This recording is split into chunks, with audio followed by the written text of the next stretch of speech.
Okay, so guys, today I'll be presenting on Docker. So, like, what is Docker?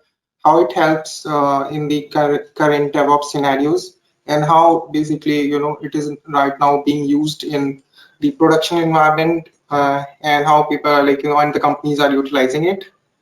And I'll be giving it a demo with Ruby on Rails application, how like you can set up your development environment.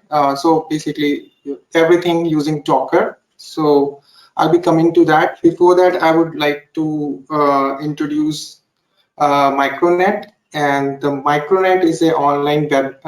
This online webinar is organized by Micronet IT Solutions.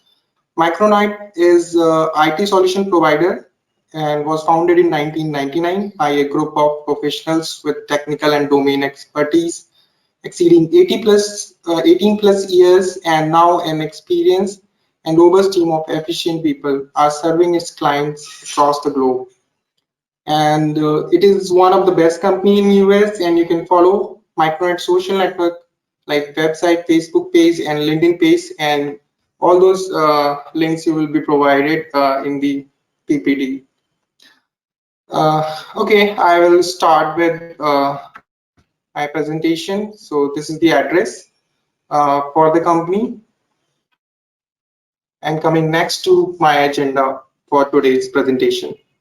So in the today's agenda is what is Docker and what is container, difference between container and virtual machines, what are Docker images and how do you store them into Docker Hub, and what are the some commands of Docker which are like you can use frequently, and how you create custom images using a Dockerfile, how you can like you do networking in Docker, and in the end we will be setting using a tool called Docker Compose. Using that, we will creating multiple container with just one uh, command, and then I'll be basically setting up the doing a demo with a Rails application, which will be basically setting the whole development environment using Docker.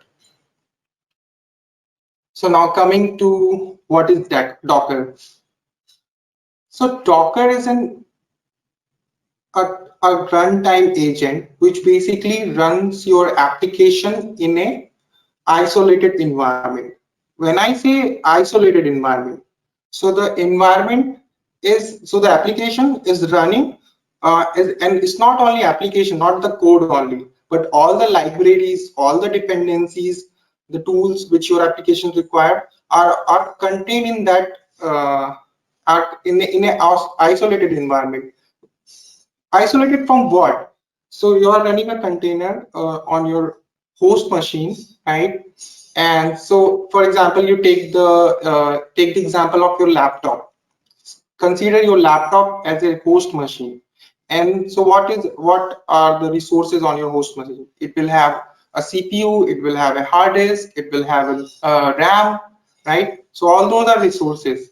And then finally, you run an operating system to basically so the operating system is a basic software basically run on your laptop, and then you develop something, for example you create a Rails application or Python application or Java application on your operating system.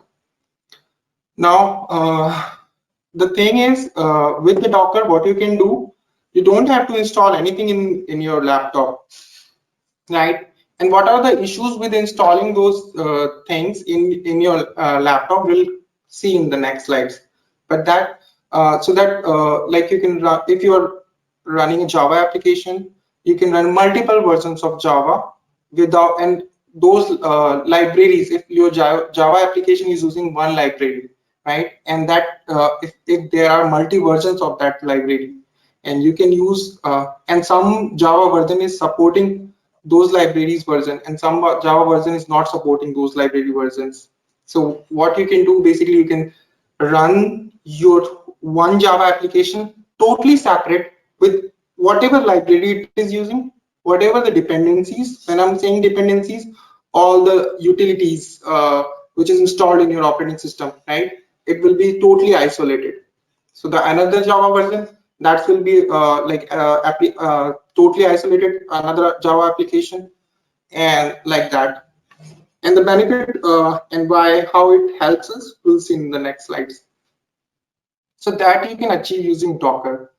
And so Docker is basically written in a Golang. So Golang is a language developed by Google, and so it was earlier only available for Linux, but right now it's also runs on Windows and Mac OS.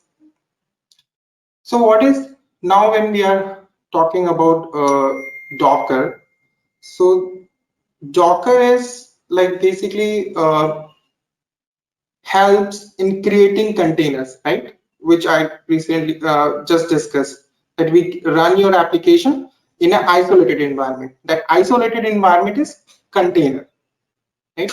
So what that container is a standardized packaging for software dependency, which I told, right? For libraries and your everything like contained in that container. So that like your application running in that container is not like it's only talking to other containers, but not using anything outside of that container, right? And is basically the containers share the same OS kernel, and what that is, we'll come to it next. So just right now, just understand the containers share the same OS kernel, because there is one other thing, virtual machines. You all are aware of virtual machines.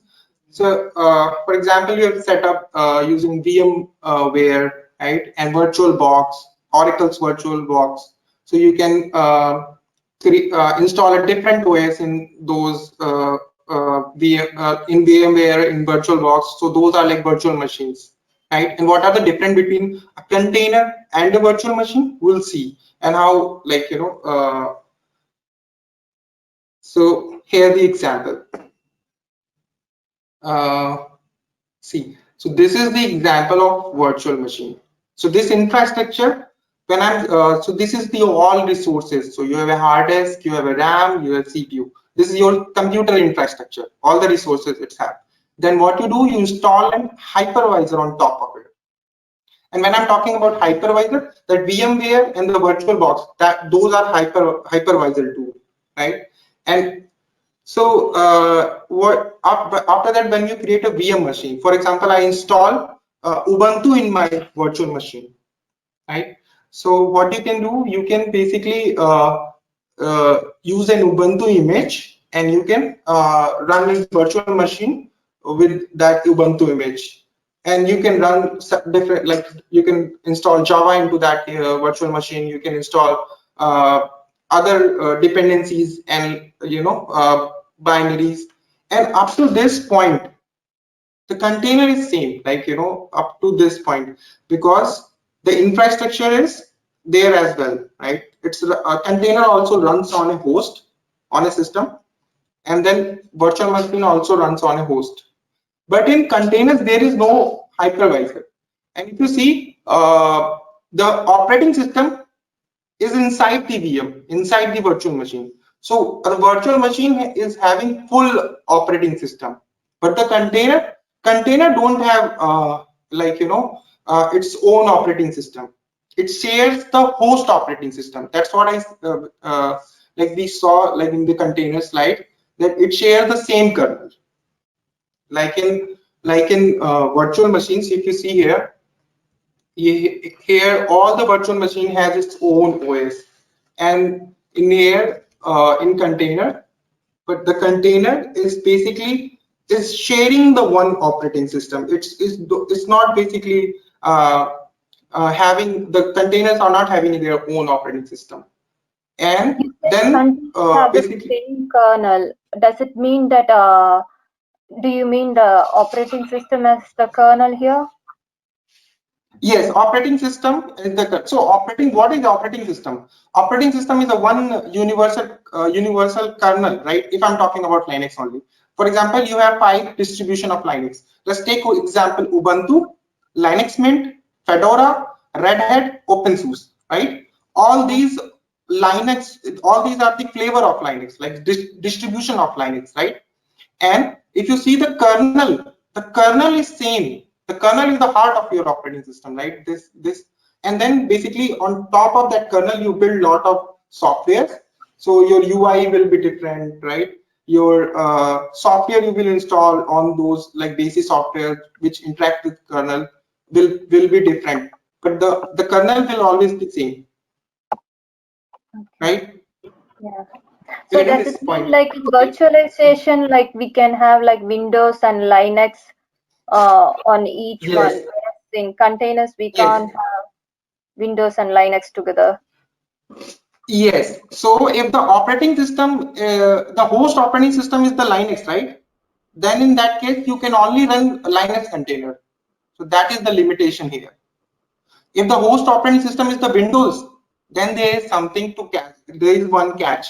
So in Windows, if your host operating system, when I say host operating system, you like your computer, your laptop operating system, where you're running Docker, right?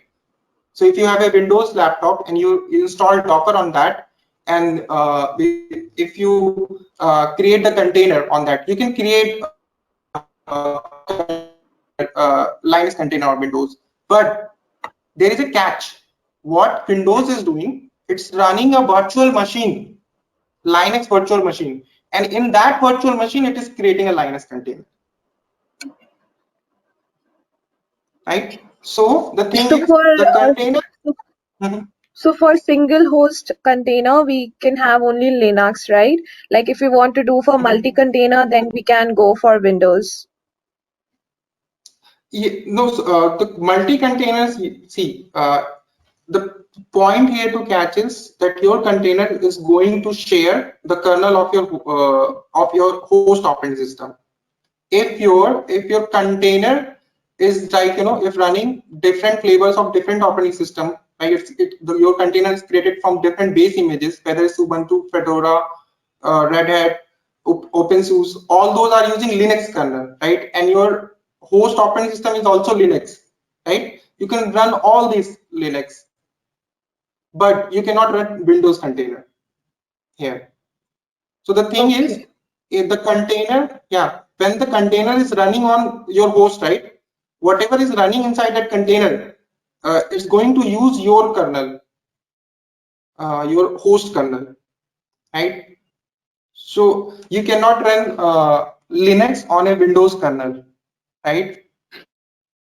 So it's not possible to set up a Windows container on a Linux host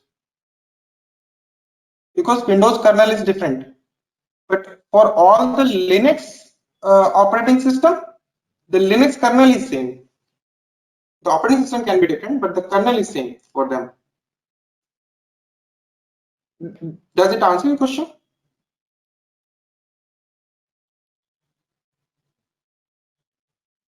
Hello?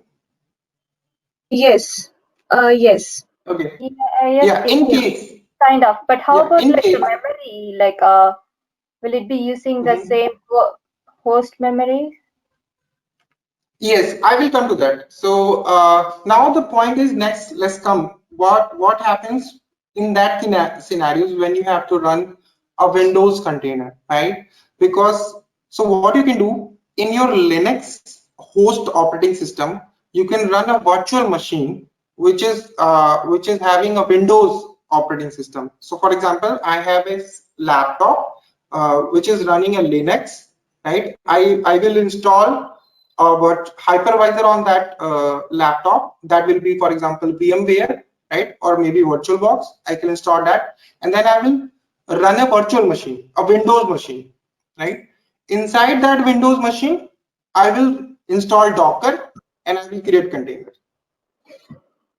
That way, I will run Docker container in my Linux host. So the thing is, because there are multiple things are coming. So your host is Linux, and then your VM is Windows. Inside the VM, you are running again container, right?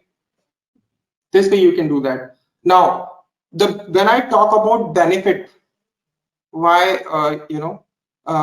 like what is the like why when there was already a virtual machine, why you needed a container?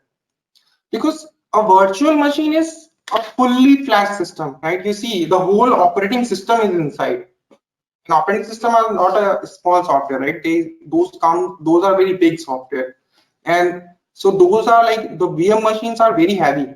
When it runs on your host machine, it consumes a lot of resources. And when I'm talking about resources, it's memory, CPU, hard disk, right? All those things. So for example, if I have to run 3 virtual machine in my system, and if I run a one Windows, one let's keep the Windows out of the picture right now, and just run Red Hat, Ubuntu, and CentOS. All these are Linux, right? If I run the 3 virtual machine, the resource consumption, the disk uses, and the time it's going to boot up is going to be more, because first the operating system will run, it will turn up, then all your application will start, because your application is running on the sorry, is running on this OS, guest OS, and OS is inside the virtual machine. But let's come here. Operating system is your host operating system. No need to restart the operating system. Only you need to start app, and then app is immediately, it comes up immediately. So in terms of resources, and because it's all the containers are sharing the resources of operating system, the host operating system, right? So this way the resource consumption is very less, and when these containers starts, they start very quick in comparison to virtual machine, because virtual machine will start the operating system and then will start the application, but here there is no operating system, the app will just start, right? So this is like one thing about what is virtual machine and the container. So you may ask, like, what is good and what is where so now when the container is people not using virtual machines, no, people are still using virtual machines, because these both comes in the combination, right? Just for example, I have to run uh, a Windows container. What I'll do first, I need to basically run a virtual machine, Windows virtual machine. Inside that, I have to create another container. That way only I can achieve Windows container. So in the real time, we basically utilize these both to like fulfill our the requirement for the real time requirement. So do you guys have any doubt in here? Because this is the main part. Once you understand this, what is container, right? Everything is like like most of the part with the Docker is clear, because Docker is just to create containers. Docker is container runtime. It runs your container. So you said like only if we install the Windows infrastructure, like we can have containers on the top of it. So we can't have both Windows and Linux together as a containers. Yeah, not on the same host. Okay. So what you can do, you can utilize virtualization. That is the solution, right? Because the main reason, the container shares the host kernel, right? So if your host is the Linux, only the Linux flavor you can run. You can create container of Linux flavor. But now I am running Linux, but I also want to run Windows. So in that case, you will combine virtual machine. So using virtual machine, I can install Windows on my system using VMware or VirtualBox, right? I can install Windows in my Ubuntu, and after that, I can install Docker inside the virtual machine, and I can run a container, Windows container. Okay, so in that That way, case, I can achieve virtualization is more advantageous than the containerization, isn't it? Because we can have both Windows and Linux together, whereas in containers we can't have that concept. Yeah, so see, the thing is about like both has its advantages, but if you think about the most real time scenario, most of the time, like 90% of the web servers are Linux, right? And in that cases, if you are deploying your application on a Linux server when there is no Windows operating system is involved, in that cases you don't want to run multiple virtual machines, because it will boot up slow.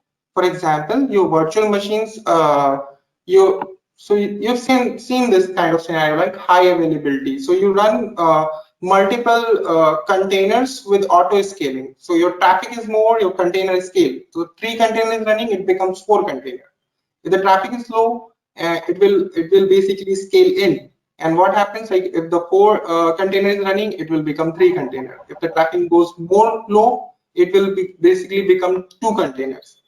So in that case, in those scenarios, you want your containers to come up, or whatever you, if you choose virtual machine, right? Those things to come up fast, boot fast, right? Because containers boot up like immediately.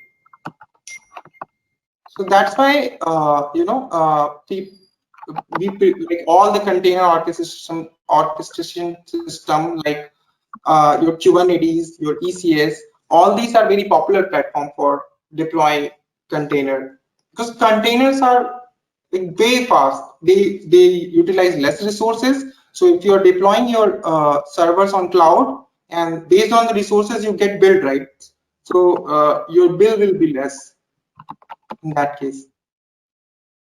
But if you need to use virtual machine in those cases where you there is like no other option, then basically you can use this one as well, right? You can use in the combination of virtual machine and containers. You can run container inside a virtual machine, right? Can we create containers on the after installing the virtual box? Yes, yes. So you can create, yeah, you can create basically container inside the virtual box. So if we do in that case, like there is a possibility to have like Windows and Linux together, isn't it? Yes, Or yeah. if we are installing on the virtual box. So yeah, so if you see your EC2 machines, right, those are only virtual machines. So if you worked on AWS and have you created any server, right, those EC2 machines are only virtual machines, and you can Docker inside that, and you can run containers.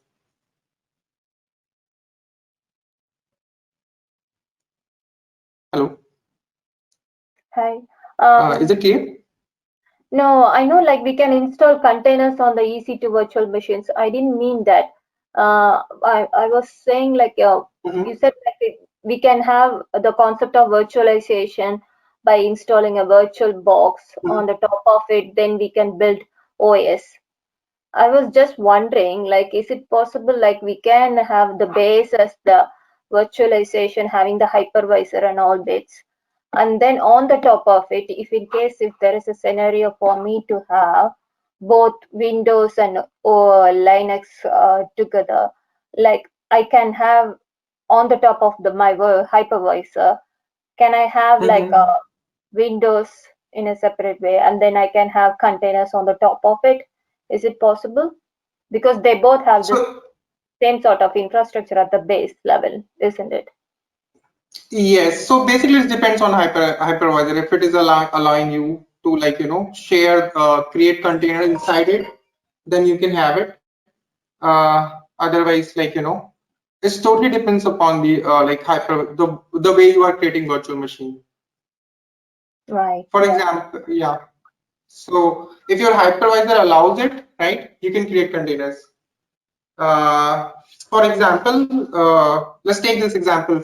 When in Windows machines, right, when you create a Linux container, you will see that you are able to create a Linux container. But how you are able to create containers? Behind the scene, what Windows is doing is creating a Linux virtual machine, right? Linux VM, and inside that, it's basically creating a Linux container. Yeah. Got it? Yeah, got it. Thank you. Okay. Any other questions? Not from me. Thanks. Okay.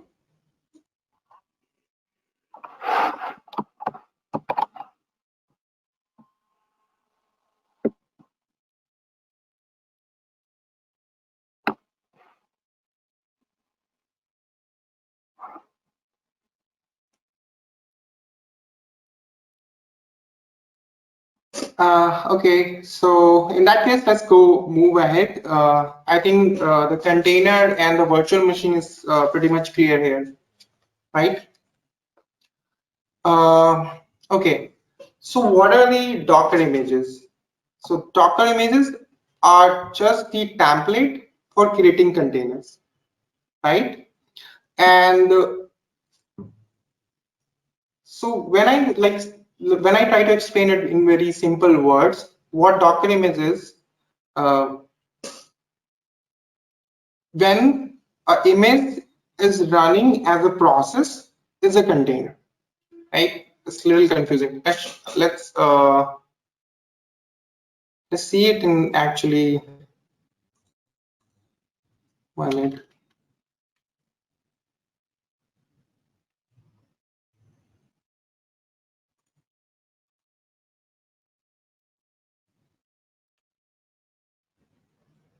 Just a minute.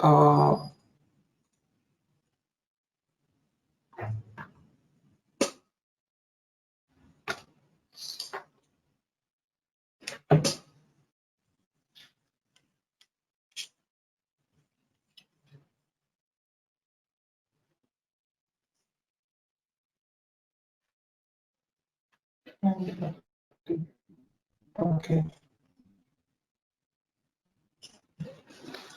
Okay. I'll see. Okay. So I'll show how many images I have already.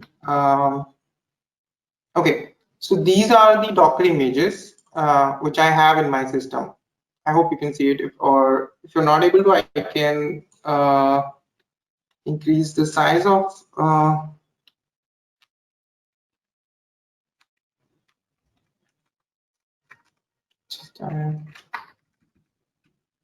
Is it visible? Yeah. Okay, cool.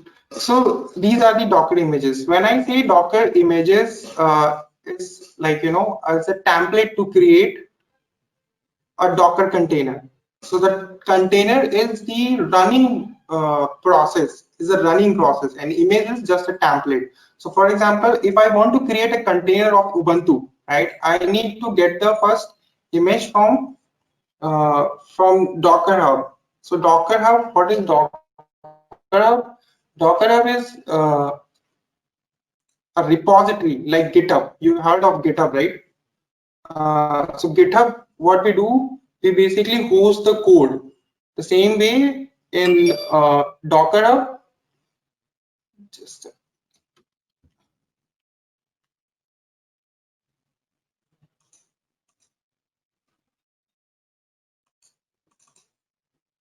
okay.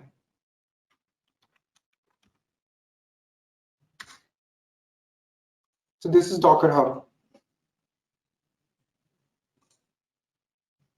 You can search for your images. For example, I want to create a Ubuntu container, right? I can. So this is Ubuntu official repository. Okay. So here you can find all the official images of Docker, and so when I will run this command, Docker run command is basically to run a container, to create a container. I want to create Ubuntu container, right? So when I'll run this command, what will happen? So Docker is already installed in my system, right? And to install Docker, basically you can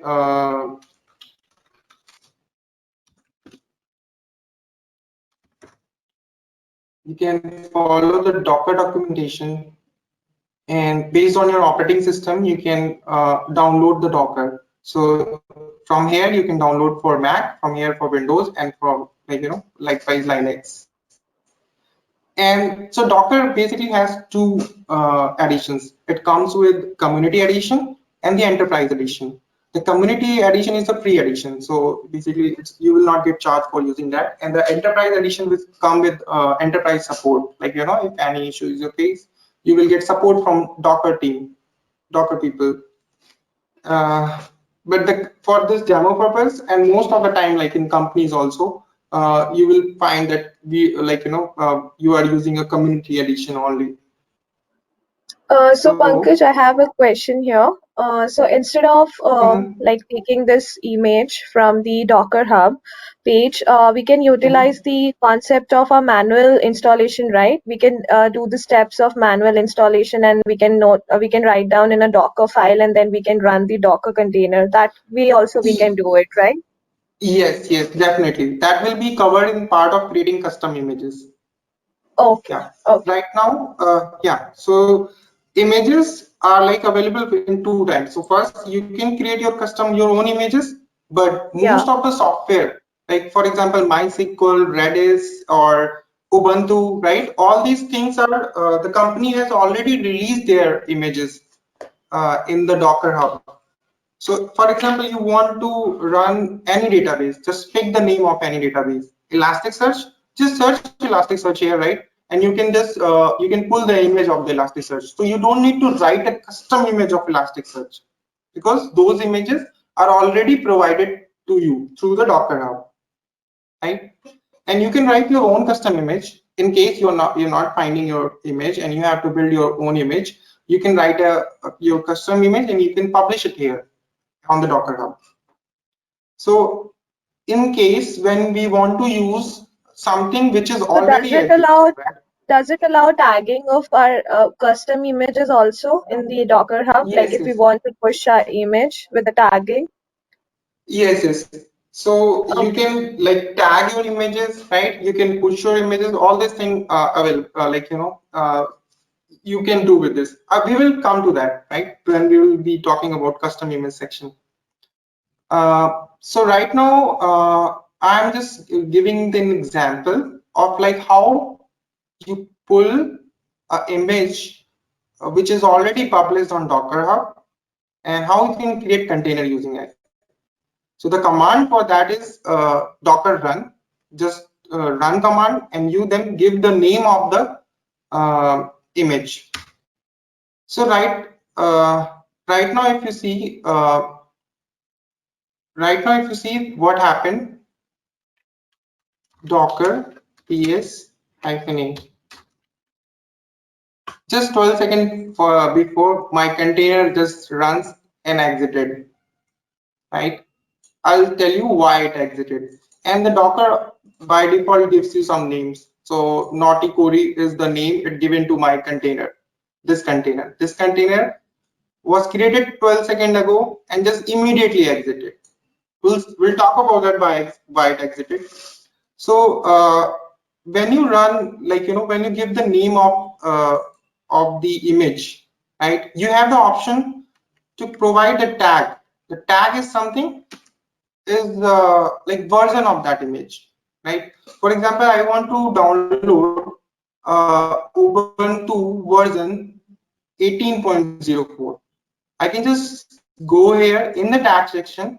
I can find all the tags available for this image, and so there is one concept of latest tag, right? So when you are not mentioning any tag, right, so it will always pull the latest tag. The tag name, the image tag will be latest. So for example, C for here, tag latest, because I haven't given any specific tag to these images. But for MySQL, I pulled with the specific version that I need version 5.7 only, right? And for Ruby, I need version 2.5.1 because I don't want it to pull the latest version. I wanted to pull this version only. So 1 minute. So Docker run. When I write this command, it creates a container, and because the life of container is the life of process running in it. So there is no process running in this container. That's why the container immediately exited. Right now, if I want to run a process inside it and attach it to terminal, I will show this thing, like explain this thing briefly, so don't worry about it. So what I'm doing here, I'm attaching I means interactive, and the T is terminal. So I'm attaching a terminal to my container, so it gets stuck there, right? And then what I'm doing on that terminal, I'm opening a bash shell. Where the bash is there, in Ubuntu, the bash resides in /bin/bash path, right? So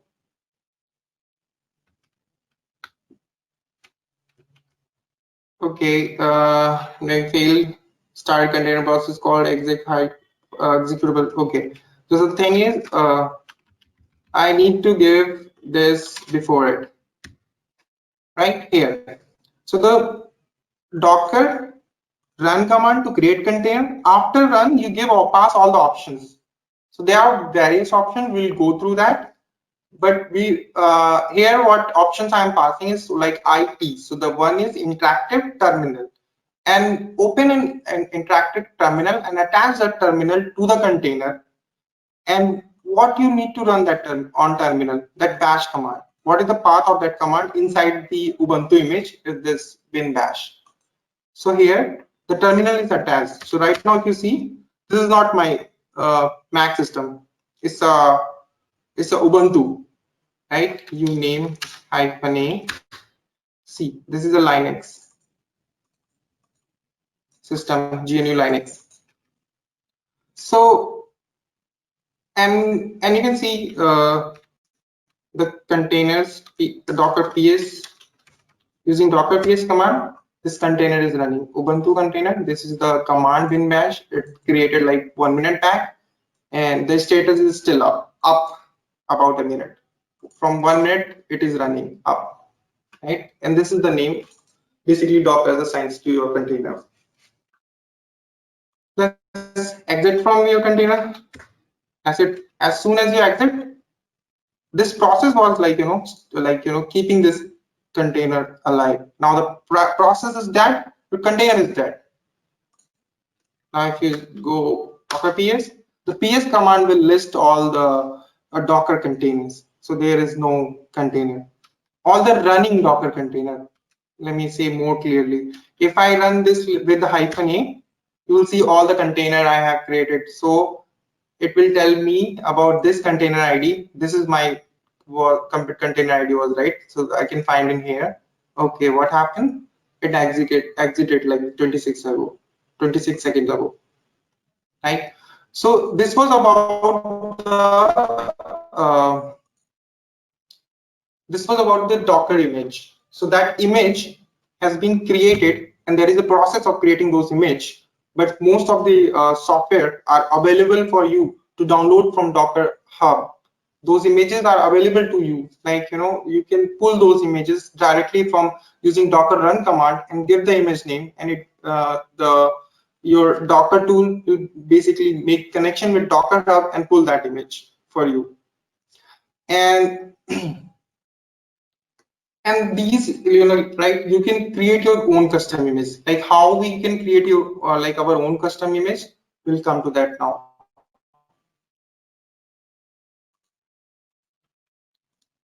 Let me create a folder. So I'll be like putting all the file in that path. Let's say Docker demo, and let's move to Docker demo. Sorry. Okay. The file is Dockerfile. Okay. So the from command. Here, when you're creating your Docker file, so very beginning you have to provide a base image. What that base image is? Base image is some of the operating, for example, Ubuntu. Anyways, you can choose any flavor you can choose, or you can just directly use any other image, and on top of that image you can create, you can add changes in that base image, right? So for example, I basically downloaded the Ubuntu image, right? I can say, let's take this Ubuntu image. This is my base image. what I'll do, which version I need, let's say I need latest version. On top of that image, what I want to do here, I can customize here. So if you run this Ubuntu container, see if the wget command is there. Wget command is not found, right? Curl command is not found. So this Ubuntu container, Ubuntu image don't have this image, this commands. So let's exit from here and let's go and say, okay, run. Run is to run your bash commands inside the container. So that run command does. So what I need to do, I need to first apt get update. That's how you update your repositories, and apt get install curl wget and then -y, because when you will install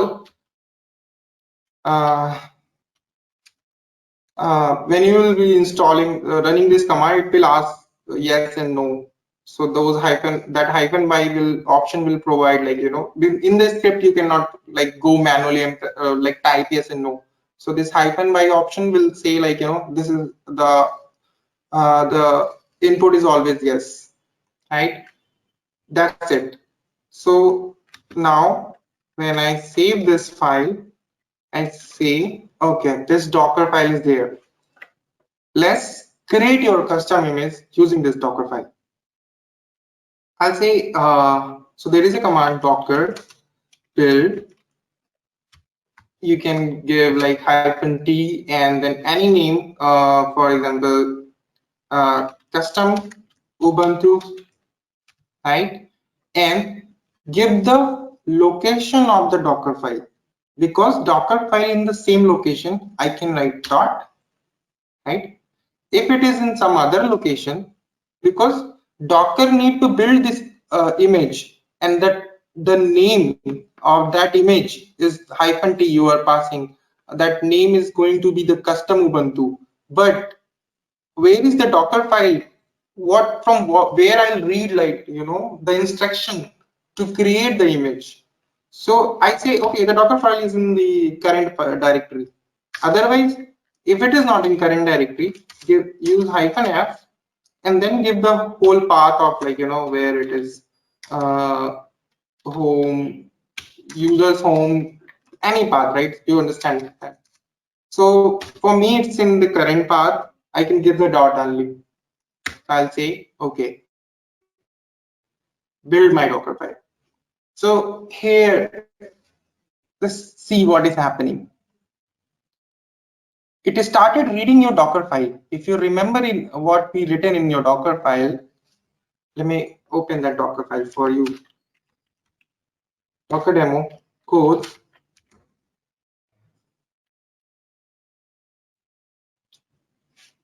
So this is my Dockerfile. The first thing, it has used some base image, right? And it has only 2 steps. So from means get this base image. This is my base image. That's where I'm gonna start my work. And the second thing is install these things, the curl and wget in my on top of that base image. So Docker build your images in layers, right? So if you see, every step is a layer here. So the step 1 from Ubuntu latest. What it will do, it will download the Ubuntu with latest tag from Docker Hub. If it is already downloaded, it will not download. It will use that image. And then run command. It will just like copy this thing and it will run into. It will turn up the container using this image, and it will run this command inside that image, that container. And then finally, it will save everything in that image. The image is building. So these are steps, and every step basically. So Docker, when build an image, so every step is a layer. So you say you have a base layer, and every command you run on top of it is a layer. Like, think about an onion, right? In the very innermost layer is something, some base image, and every top of onion you are adding one layer, another layer, and that layer are the things you are doing. So for example, if I say, so for now here are only two layers, Ubuntu latest and this. What if I want to install more things here? Apt get install Node.js, right? For example, or just say Ruby, right? So everything will become a layer. So so if I run this Dockerfile again, what will happen? Up to two layer it will not run. So this is called Docker layer level caching. So these two things already ran and are available in this image. The name of the image is custom Ubuntu. So it will not run these two layers because this layer already present. Only this is the new layer, right? It will run and get added to the existing layer. We'll see how you can study, like, read the layer information. We'll come to that. But let's see what is this new image. Now the image is created. It says it's tagged my image with latest because there is no other version. And whatever the image if you create, if you not provide tag to your image, it will be always latest. Let's see. So using Docker images command, I can list all the images available in my system. So I have here my image. What are the tag to it? By default, Docker has given it's the latest tag because it's the latest image created, so it's the latest tag you will get. That's the image ID. When it's created, the size is 115 MB. What do you think? How this size is like? Is it the size of the this Ubuntu image, or like after adding curl and get you like, because the curl and gets are tools, right? When you install something, they must have some size, right? So you can inspect like the size of the layers. I think that's the okay. So that basically using Docker history command, you can give your image name. So here you see what happens to your image and custom Ubuntu, how every layer is basically adding something to it, right? So this is our latest layer which we have added.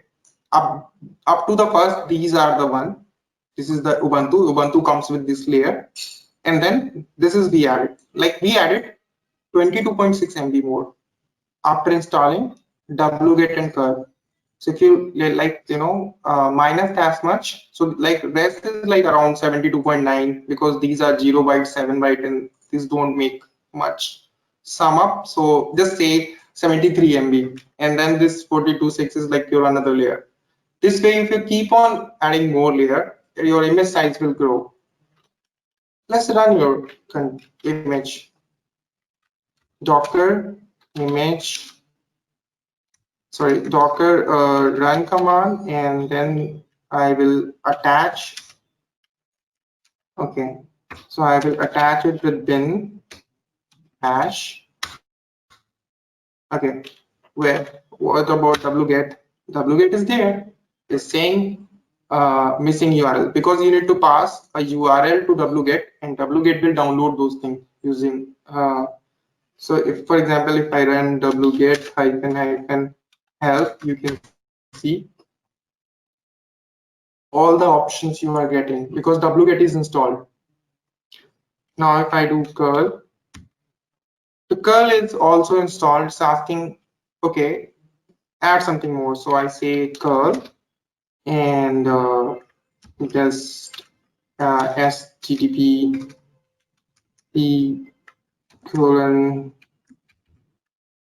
google.com. So you get this content, right? The curl is working. Now you're in your image, your curl is also there. So that's how you can basically pretty much you can create custom images. We'll see more commands like add, more, cmd, enterprise. when we will be doing demo, right? Up to image and Docker Hub and creating custom image using Dockerfile. Do you have any doubt or any question, or anything is not clear here?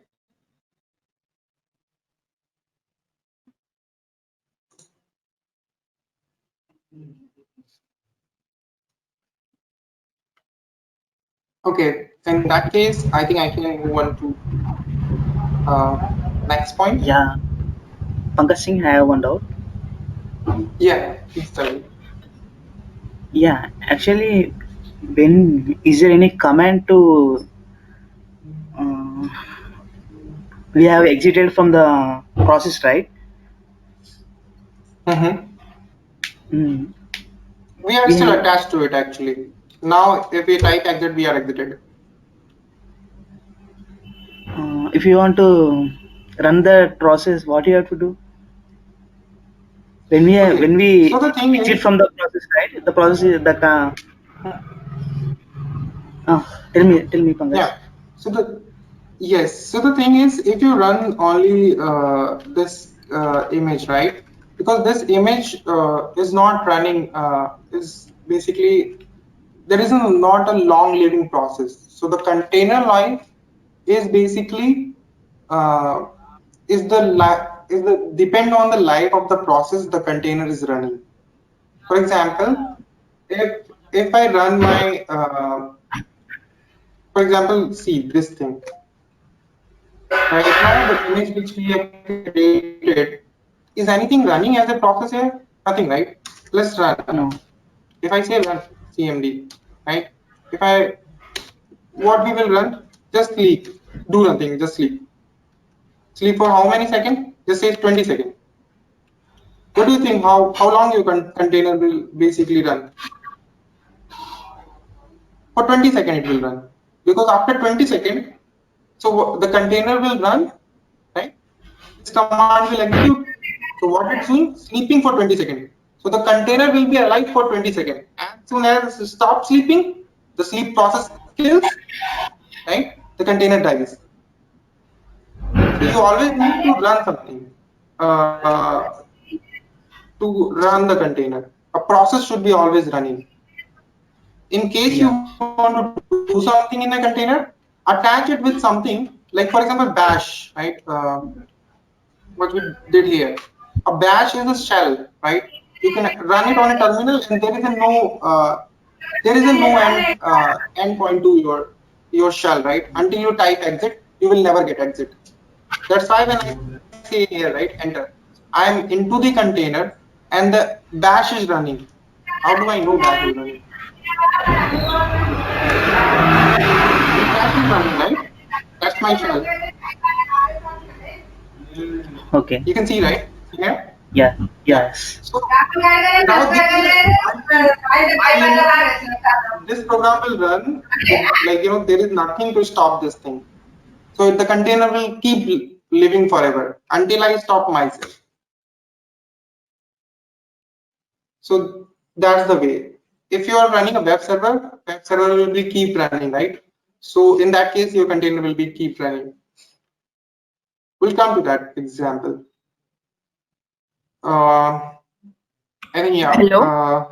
Any yep. Hello. Yes, I do have few doubts. And one doubt is that can you please show me Docker image from the Docker Hub? And second question is that how you can convert the Docker image to a container?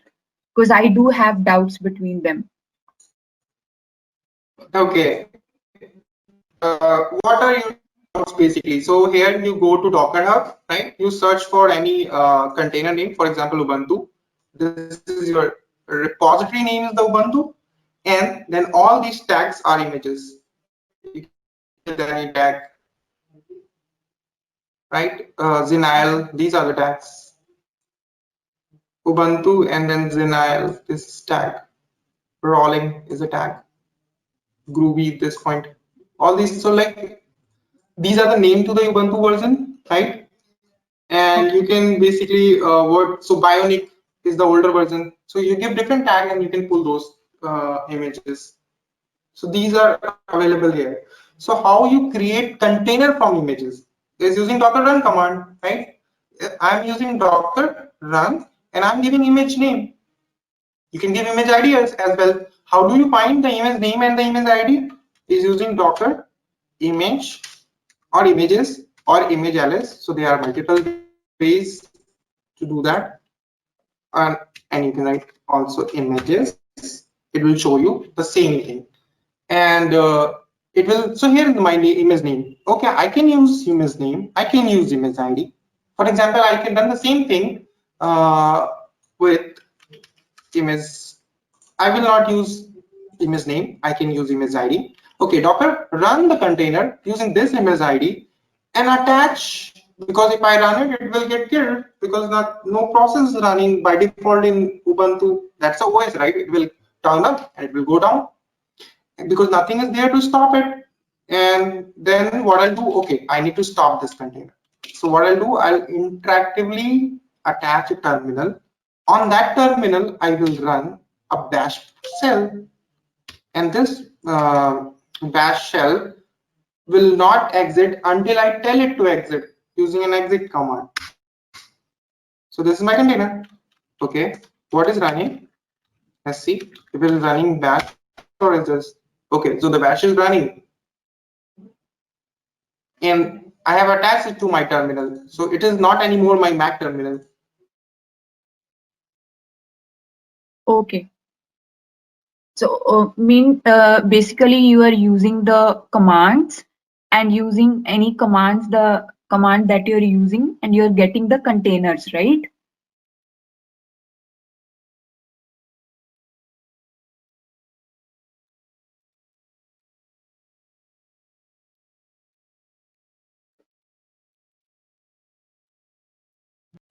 Hello. Hello.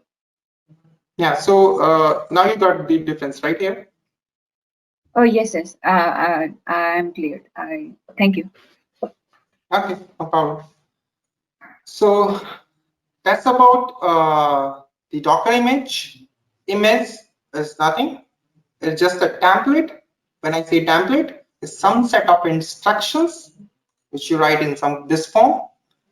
So it's a template. So okay, use some base image and install all of this thing, and then you will, using Docker build command, you will create this Dockerfile, right? And you will give your name to your image. For example, I am giving custom Ubuntu here. So this image will get created. Now this image is not container until you run it. This image you can publish to Docker Hub. I can just share it to anybody else, to you guys, and you can download in your system. You can, but it's still an image. That's a template which is getting shared from here and there, but not a container. The container, once you run it using a Docker. Using Docker, when you run this image, you will get a container. So container is an actual process which is running. So image is something which is not running. The container is the running form of the image. Yeah, I think I should be pretty clear with this. Oh yes, yes, exactly. Because I had a confusion with both things, and you have cleared it. Thank you. Yeah. No problem. So like to publish source code, you have multiple repositories. Like if you heard of GitHub, Bitbucket, GitLab, and there are so many others. Same way, the Docker Hub is not only one repository. Every cloud platform also provides their own repository. So I basically majorly use Elastic Container repository, which is provided by AWS. So I mean, you have multiple choice to choose from where you want to publish your image. But like most of the, if you want to see, like, most common softwares, those softwares are published only on like Docker Hub, because Docker can directly pull open images from Docker Hub. So you just need to give the name a bit. But with other repositories, you have to give the whole path. That's not relevant, but I just wanted to inform you with this. Let's see what all Docker can do. So we have seen the run command, right? We'll see various versions of that run command. So actually the run command is like one run command, but there is a multiple thing to run command, right? So you can pass so many options to run command, and I think we'll come to that because we are talking too long on run command. Let's move to other thing. Let's ls command.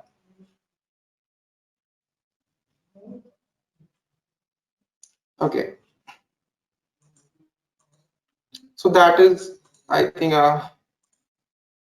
sorry, I think that is a sorry, the typing mistake is a ps command. I will correct it in the presentation, and I shows you that as well. So for example, the docker ps command will list all the running containers. Because there is no container running, there is you can see there is no process listed here. But if you want to see all the containers, even if it is not running, you can provide -a option. -a here stands for all. So he will get, like, you know, he will show some certain numbers of container which status is exited, right? So this is created, and then because there was some error, so that's not there. So all the containers you can, like, you know, see here. If the container was there, you can see here. Now if I run a container, if I quickly run this, and if I run the ps command, you will see that container here, right? That is one command. Let's move to another. Stop. Okay, using a stop, you can stop a container.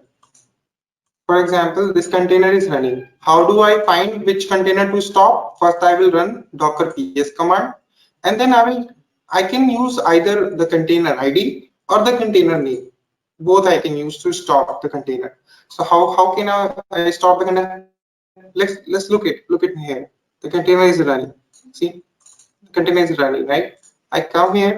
I will stop this container. Docker stop, and then copy the container ID, or you can copy name as well. This doesn't matter because container names are unique. And the practical Matsumoto is killed now. It's stopped now. Okay, see what happened here. It automatically exit from here. So that's how you can stop a container. Now the container is stopped. Let's do the ps again. Is it listed? Not. It's not listed here. Okay, I just want to see all the containers. Okay, my container is listed on top of here. How I am finding it? The ID is same, 244, and name it 244. The one more thing I want to show you before, so let's run this container again. If I can stop this container with ID, but I don't need to have this copy this complete ID, right? What I can copy up to the point where it is, like, you know, uniquely Docker can know which container to stop. See, the container is still running. E336. I think I need to give more digits. One minute. Docker ps stop. Okay, sorry. Actually, the ID is changed. Okay, so if I delete some this here, so even though if I do this and if I come here, it exited, right? So you don't need to basically give the full ID of the container. You can just pass digits so the Docker can know, like, you know, which container to exit.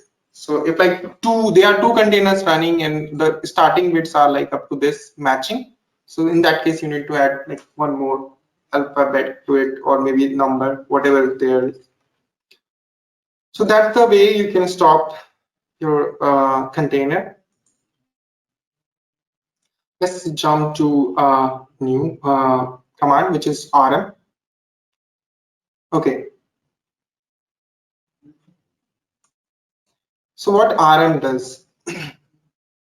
So if you right now no container is running, but if you do this -a, you'll see all these containers getting piled up there, and you want to delete from here as well. So what you can use docker rm command, docker rm, and you can use any again container id or the container name. It's up to you, or you don't need to use again the whole id, right? If I kill this, I'll do this ps-a, you'll see that geo7b is not exit here anymore. So this way you can delete from here. From not running container, you can delete using docker rm. Running container, you can delete using docker stop. Let's come to the images command. It will list all downloaded docker images. So every time you do the docker run command, so if it will try to look for image locally, if image don't exist locally, it will download from Docker Hub. But I want to know if what Docker has downloaded in my system. Docker images. I can see all the image. Docker image. Yeah, I can see all this. But the Docker images is now more prefer. That is short one. Yeah, so this way you can get the information about all your image, right? Okay, now let's come to the next command, and which is RMI. Okay, the RMI stands for remove image. If you want to delete some image, for example, I want to delete my custom Ubuntu image, what I can do, docker mi, and then you can give custom Ubuntu, and okay, the point is you cannot delete images if the container is referencing it, right? So what you need to do, you need to go to docker ps-a, and you need to delete all the images which are running custom Ubuntu, and it is 8a. Okay, let's run, delete this thing, docker rm. Okay, and let's give container IDs.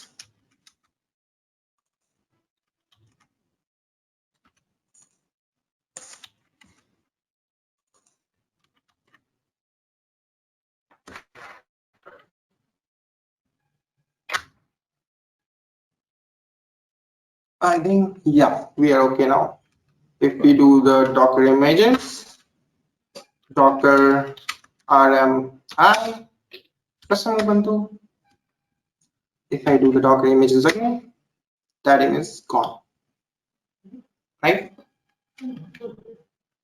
That's the way you can delete your images, and then pull. Okay, so the pull command is nothing different from your like run command. It's just run commands after pulling your image create the container, right? But the pull command only pull the image from Docker Hub. For example, I say docker pull Redis.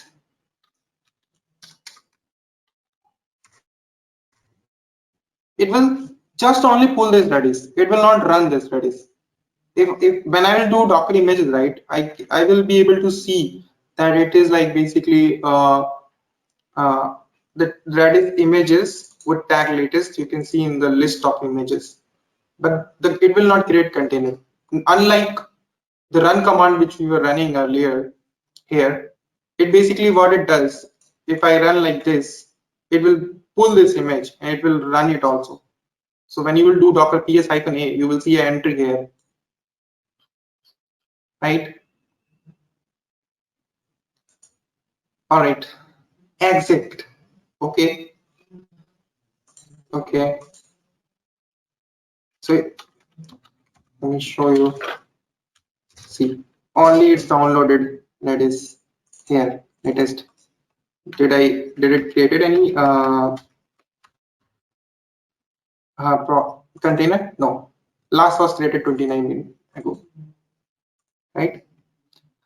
Okay. About the exec. So there are two things to exec into a container. So either you run the container, so run the container will create the container. Okay, this is going to 1 minute. I think I'm creating with the custom image, and custom image I have deleted. So I'll create with Ubuntu here. Okay, now I'm inside the Ubuntu. What this command did, it created the container from Ubuntu image. I'm inside the container. It ran the container also. Okay, how do I know it ran the container? I will do this Docker ps. The container is running. I can see the container ID. I want to execute something inside that container, right? So what I'll do, a Docker exec command, right? And what I need to do is give the container ID and the command which I want to exec. What I want to exec, ls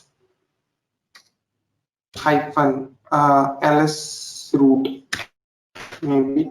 So see what happened. I ran this command inside that container ls root. So if you see it, what it does, it printed in here everything, and I am back to my original. I'm outside of that container after running that command. Right, so it ran this command inside the container. For example, let's see. We'll take that example of wget. No, not needed actually. You can basically do run the same thing, and you will know if it is printed the same thing or not. So these are the folder. When I list the root, bin boot dev etc home live, right? All this folder you can see it's printed. Bin boot dev etc home live. So if you want to run some command, execute some command inside your container, you can use the exec command. Use the container ID in which container you want to execute command. After that, give your command. Right? For example, let's do. I want to create a file inside that container. I will say touch. Where you need to create, you create in here pankaj.txt, right?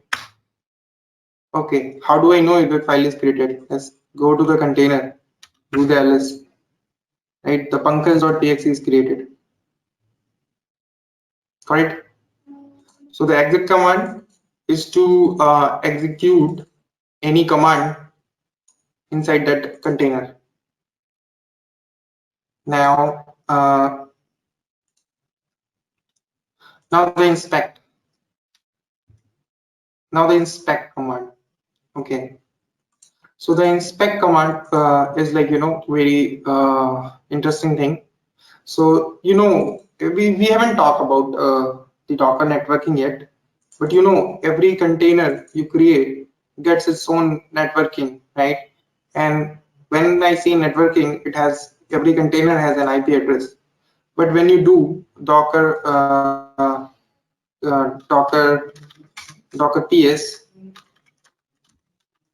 right, it doesn't show you all the information regarding container. It shows like container ID. Okay, what was the image the container was created from, and what is the command, right? It is running actually, and when it's created, what is the status? Nothing, name, not more details. So what you can do, you can run this inspect command. The inspect command will give you all the information about that container, including networking information. So I need to copy this container ID and paste here. See how many information, it's all in JSON form. And you can see the status is here. So the status is running, right? and the image, and what is the host path, where it's basically, you know, all the Docker things, name of the container, and basically main thing is when you come into network, you'll see that it is using bridge network, and we'll come to what bridge network is, and the IP address is this one, right? So this is the IP address is assigned to it. So Docker basically assigns our IP address to start with 172.17, right? And those things you can customize as well. We'll see in the next PPTs. Logs. If your container is emitting some logs, and then it can happen when you are running some application inside container, the logs are coming. Using Docker log command, you give the container ID. It will give you the logs of, you know, your application. We'll see whenever we will be running application, we'll see that thing in the demo. Any question about the commands? I think this was pretty clear. Hi, Pankaj, can you explain the difference between add and copy command, because these are not listed here? Yeah, so because add and copy command is the like, you know, part of the Dockerfile. We'll see in the demo how we basically you know, yeah, when we will be doing the Rails running the Rails application using Docker, right? We'll see. So what basically using add and copy command you do, you just copy some you know, files or some binaries into your containers in some path. We'll come to that. Okay. We'll yeah, we'll come to that. Yeah, I think Dockerfile. So this is the Dockerfile here. Basically, the most common command I have, like, you know, added here. So let me give you a little detail, or maybe yeah, we can basically go to the run. Also, I have to show the runs option. There are several options you can provide to run, and yeah. But let's go about Dockerfile first, and we'll come to run. Okay, so the from is, you know, the base image. The image on top of that, we're gonna create your custom image. So the from, as I already explained, every Docker instruction get added as a layer on top of your image. So your image is nothing, it's just a layer of instructions. So one instruction on top of that, another instruction on top of that, another instruction. So what happened, I used from node. So like there will be thousands of instructions to create that node image. I don't need to write all of them. So that's why I use from node. So that is my base requirement, right?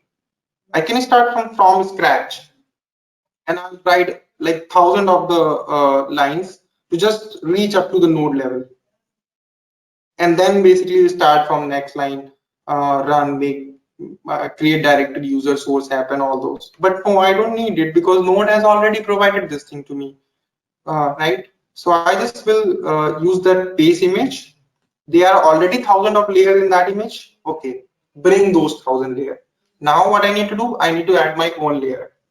So the run command basically runs the command, the shell commands in your shell command, shell script, anything you can basically, you can you know, using run command you can create. The work directory is the directory which is set as your main directory. For example, whenever you will SSH into or exec into your container, right? So that will be the entry point. So you will always land up in that path. For example, if you see, whenever I am doing this run -it ubuntu bin bash, I am always coming to the root, right? This here, a root. because that work directory is root for this Ubuntu. If the work directory is set to other path like cd home or right here, so whenever I'll do this, like run any command or attach the terminal to it, I always land up to that path. So that's my work directory. If I do copy anything, if I run some command, it will always run inside that path, in the context of that path. So that is work directory. So in the copy command, for example, in here, the copy command. So what here we are doing, we are copying some file. In this case, we are copying package.json from the host system. So from on your laptop, you have a package.json file. You want to put that into the user src app directory. So this package.json file will get copied to user src app, right? And then you're running npm install, right? So this npm install command will run in context of user src app directory. So, and then you're copying. So what is happening here? You are basically copying all the libraries and dependencies inside that path, then using npm install, installing those things, and then you're copying your actual code. So first you copy the package.json, then you're saying, okay, whatever else is here, just copy it to that directory. That will be your node code, and then expose. So this is the code you are exposing, that my this container will expose this code and will come. What is exposing the code? When I will be explaining the run options. So you will expose this code. So if the node app is running on 4200 port inside the container, so if you use the container IP address, right, and use this port, you will be able to access the that node app. And then this is the command to which basically you are passing, which will run when you will be starting the container, right? This command will run. So npm start. So it will start an npm server, node server, and so the server will start, and your application will be like live. You can access that application on the port 4200. Let's come to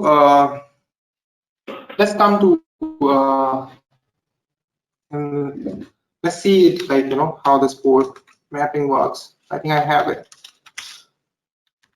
Image, Docker images. Okay, Docker run. I just don't need to run. What is that? Okay, so I will be running this thing, right? And I'll be running this on port. So using that, I can give -p port option. So I can expose the port. So first I need to give the port of my machine, and then the port of container, right? Actually, this application is running on port 80. That's why I'm giving 80. Let's change it here. On my system, if I can access it on 3000 also, right? So this is the port 3000. This is my system port, and this is the port inside the container. So I'm creating a port forwarding here. So the application, for example, any application which is running inside that image is running on port 80. Then what I can do, I can access my the application inside container on my host machine using port 3000. This is called port forwarding, right? So if I run this thing,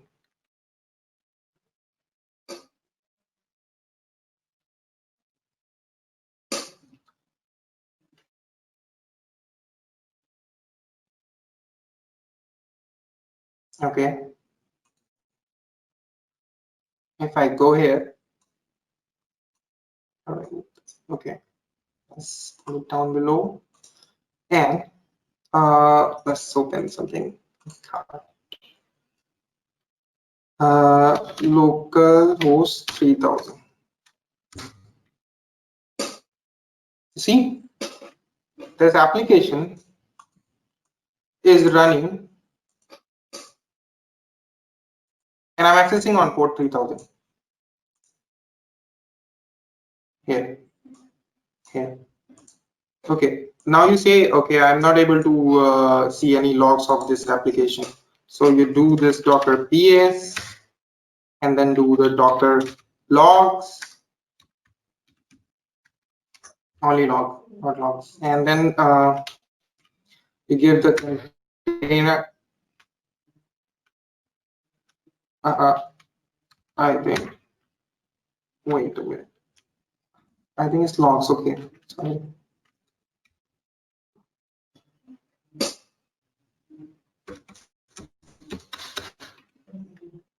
Application not printing anything.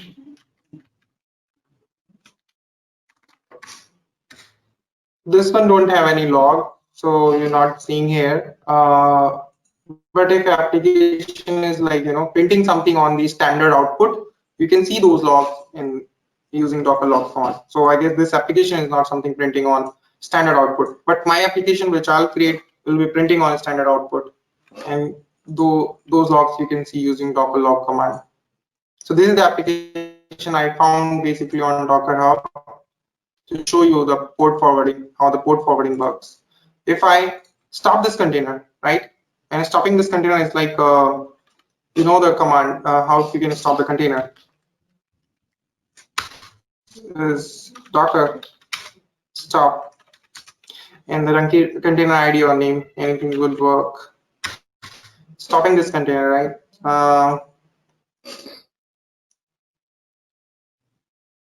Stop, and okay, now I stopped. Now if I load, nothing will run because nothing is running. 3000. So if I run this application on it, now run it on some different port, let's say 5000, right? And so in the container it is running on port 80, but on my host I am forwarding the container port to my host on 5000. So what happens? So see, 3000 nothing will run now, but using 5000, this is my host port, and that is forwarding my request to container port because I've done this port mapping. So you are able to see this side. Got it? So that was the one option you can pass to Docker run command. There are several other options. Let's first stop this. Docker stop container ID.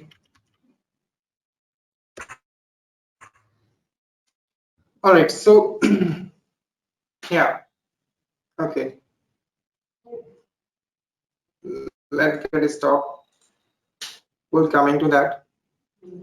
Okay, now think about the situation, because Docker container just runs and stops like that, right?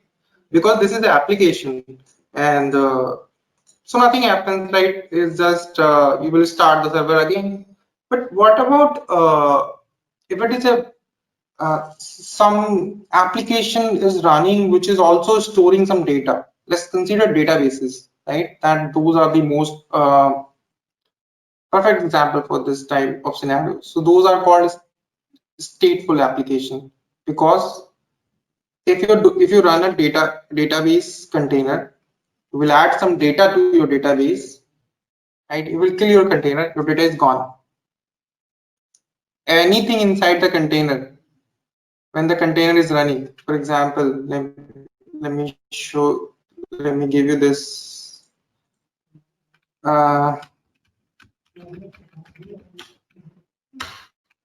Docker run, okay, this -id. So Ubuntu dash. If I run here apt get install curl, for example, I need to update first.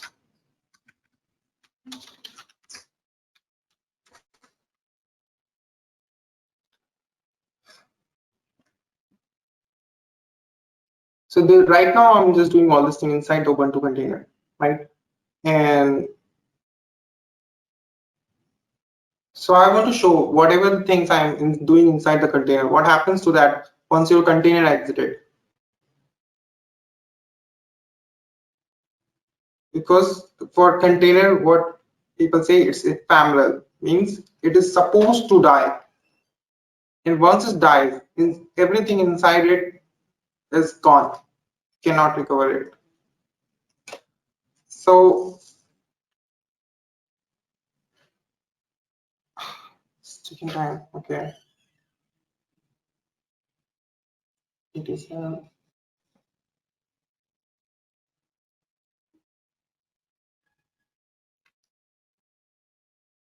All right.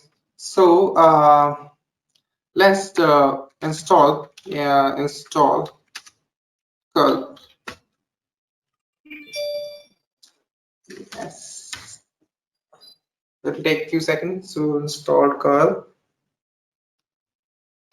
Meanwhile, guys, I would like to inform you guys that if you you can.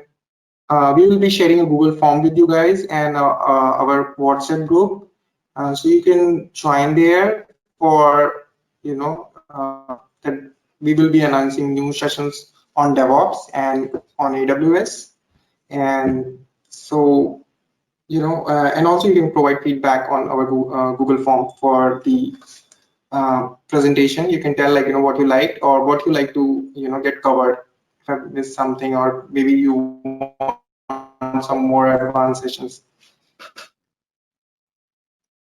All right. So I've installed curl, right? So if you see the curl, okay, the curl is here. Let's exit it. Container gone. Create the container again. Do you find curl here? No, the curl is not found because whatever was in the image you will get, right? And once you create container from it, from the image, it's like it's always to the image state, and there is nothing installed. So in that case, a database is running, for example, MySQL, and MySQL always will store some data on hard disk, right? So basically, you store data in the MySQL, and the MySQL basically manages those, make those data queryable for you. So you can, like, using query languages, you can pull that data, you can do some operations on that data. But that data is basically stored in hard disk, right? And so once the container is gone, your all data is gone, right? You never want that. So in that case, what you can do, you can provide a volume mapping. I'll show you how we do that. Let's see. Okay, I have this Dockerfile, and this is the pwd. Okay, let's run this Dockerfile. Sorry, Docker run, and I will run it with -it, but I will also provide it like -v, and I will give this location inside. So this is my host location, and inside I want to give like a /home maybe. Yeah. Okay. So right now what I'm doing, I am attaching a volume to my container. So the host path is this, and the container path is this. So whatever is inside this path will be available to this path from the container. And if container will create something here, will be copied in here. And if you create something here, will get copied in here. So this way you can protect your data using volumes. Let's do it. Let's go to home. Dockerfile is there, right? Where was the Dockerfile earlier? Here. Okay. Okay. Maybe you think no. Let's create another file. Let's say testing test.txt. Let's say, right? If you do here now, it's have Dockerfile and the test.txt. What about here? It has Dockerfile text.txt. Let's create some file here. Touch package.txt. That's the username I can recall quickly. So now you see I created file inside the container that on my machine, this file is like, it created. This way you can preserve your data. So when the container is deleted, for example, I delete this container. Okay, the container is gone. Everything inside that container is gone, but data is preserved on my host, right? So no problem. I'll create the container again. So this time I get the new fresh container. But what about the data? Is it gone? No, because it's copied the data from my host path. So that's where volumes give you the flexibility to copy data, basically whatever you are like creating in your container. Instead of preserving in your container, preserve it in your host. So that is one of the benefit you can achieve using volume. Let's move to other point. I want to see you can pass. Okay, what is environment variable? Let me first, then I'll show you how you can pass environment variable. So there is a command in Linux, printenv. So it will basically print all the environment variables. So these environment variable are the shell variables, and these are always having some values. For example, whenever I'm saying echo, right? Echo $, and then giving the name of this variable, you can print this name.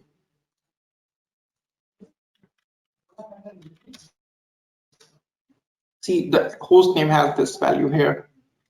Okay, how do you create an environment variable on a shell? So you write export, you write, for example, test. I say true, and when I echo the value of this variable, so you'll see that it's true. Now, why you use environment variable? So there are like multiple benefits because these environment variable application can read. So you can use it as a flag. For example, if some environment variable is true, you enable that feature. If it is that false, you disable that feature, right? So that way you can use it as a flag option. Like developer mostly use this thing as a flag. So yeah, I just wanted to tell here about what is environment variable before I tell you about like how to pass environment variable to Docker. So okay, let's run Docker run. Everything is same -90. I don't wanna not as the volume this time. Instead, I wanna give an environment variable. Okay, so I want to pass some variable. Let's say demo, and the demo name is Docker, right? So the application will read this environment variable, and will basically, whenever you will open this application, and it will do the Docker demo, right? That's the virtual scenario which I'm thinking. Right now, if I run this container, right, inside the container, can I get this value? And see the value of this demo is Docker. So how this is being like generally used? So let's go to Docker Hub. Let's go to MySQL. Here we are at the MySQL.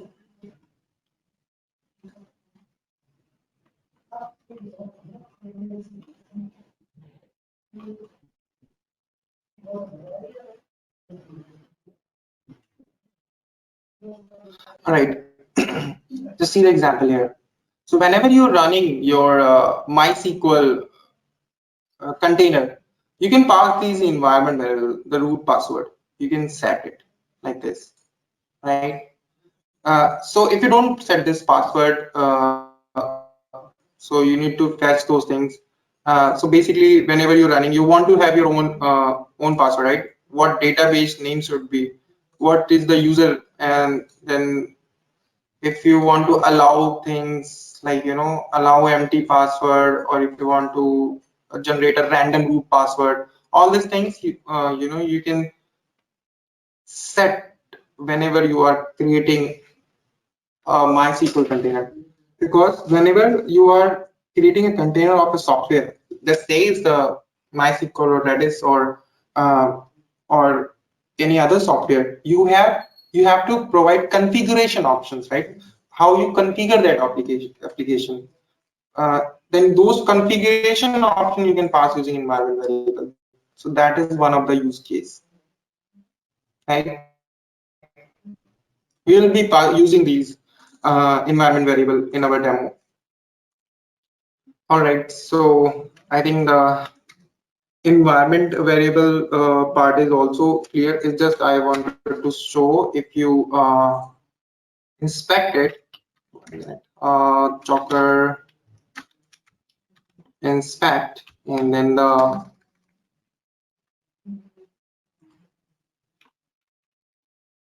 Docker ps. Okay, nothing is running. Let's run it first, and then do the Docker ps. Now you have the process container ID. Now you can basically Docker Docker run Dockerfile stack,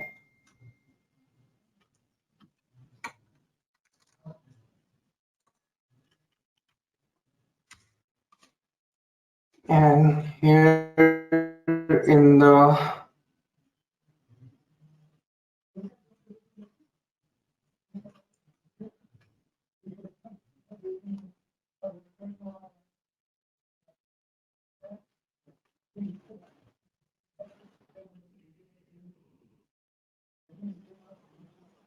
env section, you can see your environment variable. That is like, you can see how many environment variable and what are the value of those environment variable using this command. I think yeah, that's pretty much about the commands, right? We can now directly jump into setting up the like development environment, so using Docker. Okay, and so the thing is like how Docker is helpful, like by all this presentation you have like seen. So there are multiple scenarios. Let me talk about the scenario first. Okay, if I say I have this okay, one system, right? One system. I'm using a Mac computer, right? And I want to install MySQL here, right? Without any trick and tip, like doing tricks or hack. If using any standard installation utility, how many MySQL instances can I install?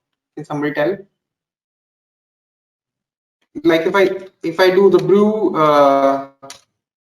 install MySQL, for example, like though with brew you can provide multiple versions, but how many you can run simultaneously on one host?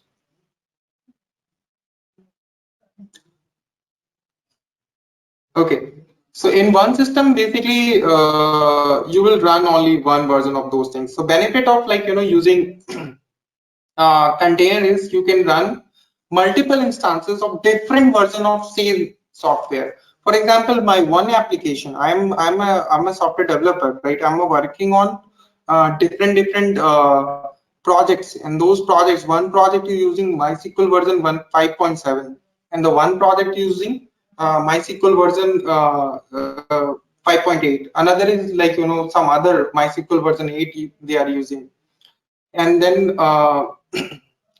in the same system it will be like very messy to install like all those versions, right? And but with Docker you don't have to anything install. You just turn up the container and that's it. Like don't need to no need to install those things, and so like this way it's easier. And like the second scenario is because not every developer is using Mac, right? Some people like Ubuntu, some people like Windows. So they what happens in same team, sometimes people uses different computers. We are in same project, and some people are like developing using Ubuntu, some Windows, some Mac. Hello. Yeah, Pankaj. Hello. How can you Yes. install Brew in the EC2 instance? EC2 instance. No, that's Brew is for Mac. In EC2 instance, if you are like if you are running in Linux, so that like apt-get is for apt-get. This is the package manager, nothing else, right? So apt-get install MySQL. This is for Okay, got it. Linux, right? And for Windows, you download those exe files, and for Mac, this is Brew, right? Don't worry about that. So it's just same like it's like same like apt-get in Mac. Don't bother about that, right? Uh, okay, I was telling that is the one scenario, and the second scenario was when people are having different operating system, right? Because some version of one tool installed in my system can be different from your system, right? That's why developer says this is working in my system and it's not working in production. A lot of time when issue comes and tester goes to developer and like hey, this is something breaking in stage. They say no, it's working in my system because the development environment is different. So that's why what Docker does, Docker brings a uniform environment. Whether you as a developer you like one member is using Windows, another is using Mac, another is using Linux, but Docker basically gives you like universal environment. So if it is working on any of the system, because in the end you're gonna have the image, right? The same image you will run basically on different operating system. And the one thing is, if I have the image, right, so running and the application in my local system is much easier. It's just if I have the image, if I say set up the MySQL, it is like too much things, right? So you need to set up, install a lot of things. But with Docker, if I say just turn up the MySQL, it will be Docker run command, and you just have to pass the image name of MySQL, right? MySQL, that's it. And you basically don't need to install anything. Those are the benefits of getting Docker. Now let's come to how you basically set up a development environment, right? Before that, that is the last thing. We'll show like what networking is. I think let's first go to Docker Compose. So using Docker Compose, what you can do if you have multiple containers, right? And you want to turn up, because one service is like including a lot of components. One service has application, databases, in-memory databases, massive queues, right? All those things, different queues. So there are so many things. It's like you don't want to go and like turn up all those things like differently. So Docker Compose gives you one YAML file where you like you mention your services and you mention all your thing in one place, and using one command Docker Compose up, build, and down, you can turn up all your container, turn down all the containers. I want the next thing I'm gonna show the demo in this. So let's quickly see how we can do that.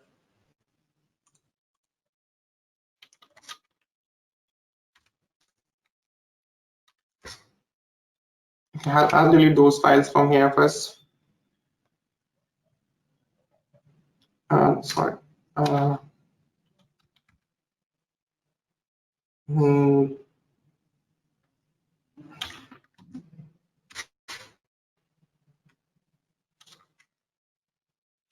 And Dockerfile test dot. Okay. Right. Okay. So what we will do first. So I'm going to create now a local development environment for like creating a Rails application using like completely Docker. Like even the Rails and Ruby is not installed in your system. Just consider this is a fresh system. I just bought it, just turned it on. Now I need, or maybe I joined a company. Let's take the scenario and we'll build on that. I joined a company and I joined as a Ruby on Rails developer, and they have provided me this system. So now, because the benefit of this company is they are using Docker, I don't need to install anything, right? I will just come here and they ask me to just generate an Docker, just a Rails API. So what I'll do, I'll come here, I'll create some files, gem file, right? That what I need, and let's open touch gemfile.log. I'll need. Okay, that's cool. So the gem file is like package.json in Node, so don't worry about that much. It just you mention all your dependencies here. So where those dependencies are going to be pulled from. So you mention a source HTTP Ruby gems.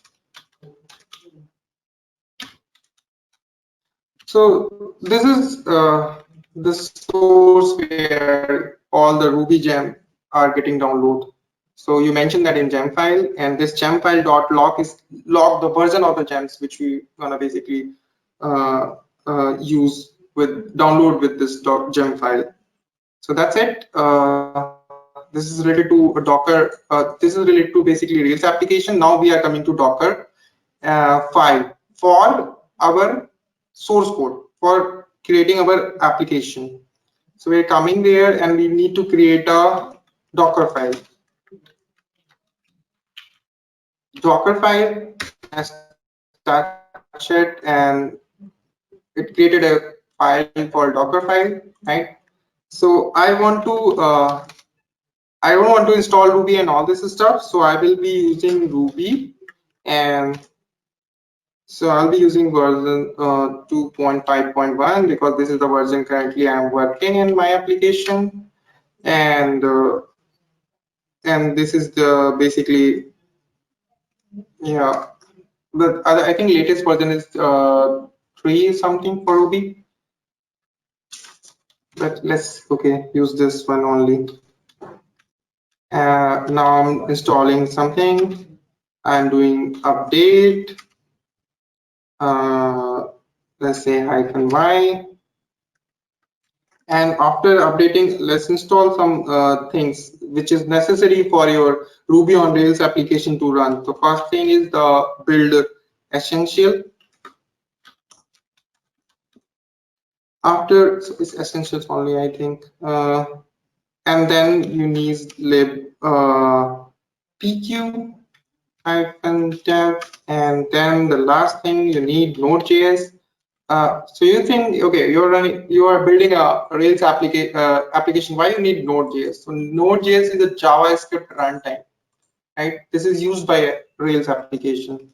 So to run JavaScript code in your Rails application, you need Node.js as a Java execution runtime.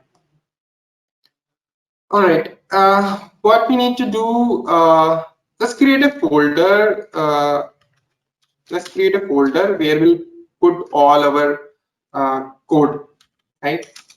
So let's call it app, and after creating that folder, make that as our work directory. So work directory will be /app. Okay. After that, now I have two options. I can use copy command or the add command to add these files into the work directory of my container, right?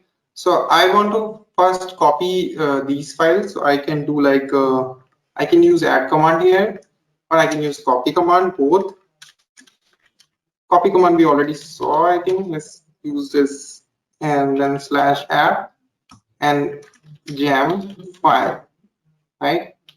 And after that, let's add this file as well, because I haven't generated my Rails code yet, right? And so I just want to now move gem file dot log to the work directory. Okay, dot log, sorry. Yeah, I think that's it. And after adding this these files, so like in Node, there is a like package manager called npm. In Rails, it is called bundler. So you can run this command bundle install. It will install all the packages, libraries, gems mentioned in gem file. Okay.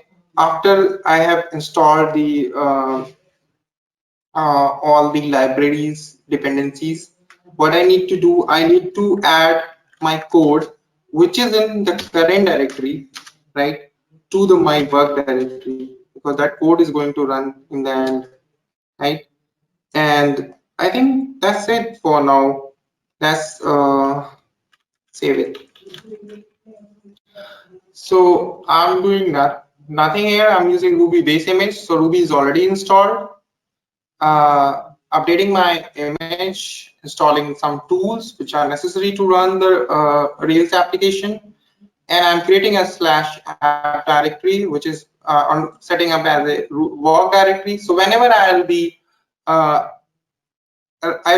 whenever I'll exec, right, I will use docker exec command and pass that command. That command will run in this directory, and I'm moving all my dependency files where I'm managing all the dependencies, all the libraries for my Rails application. I'm moving it to my work directory. I'm doing bundle install. Bundle install will do nothing, will read these files and whatever is mentioned here install, because right now nothing is mentioned here, so nothing will get installed. And whatever the other code is here in this current directory, apart from any other code, it will be get moved to basically this part. Okay, so that's it about the Docker file. Now we need another file. Sorry, I think that's Docker compose.yaml, and then we'll come back to Docker compose.yaml. The way you write your Docker compose.yaml, and you mention first the version which you're gonna use. So I think the latest version is 3.9 something, or 3.7. Just leave it to the 3 only. So the way you write in this file using the YAML syntax. Okay. So this file is nothing like, there is nothing to understand in this file. It's like very simple. You just mention some set of services.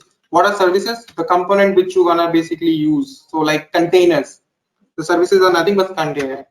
So for example, you say you have to you are running in a Ruby on Rails application, right? And then Ruby on Rails application, how many parts are there? First is kind of that application, the code itself. The another is database, right? So let's run. First we need database. So let's just say database. What, I don't need to create a Docker file for database, because that image is publicly available, right? We know what image to use. I think let's use MySQL version 5.7.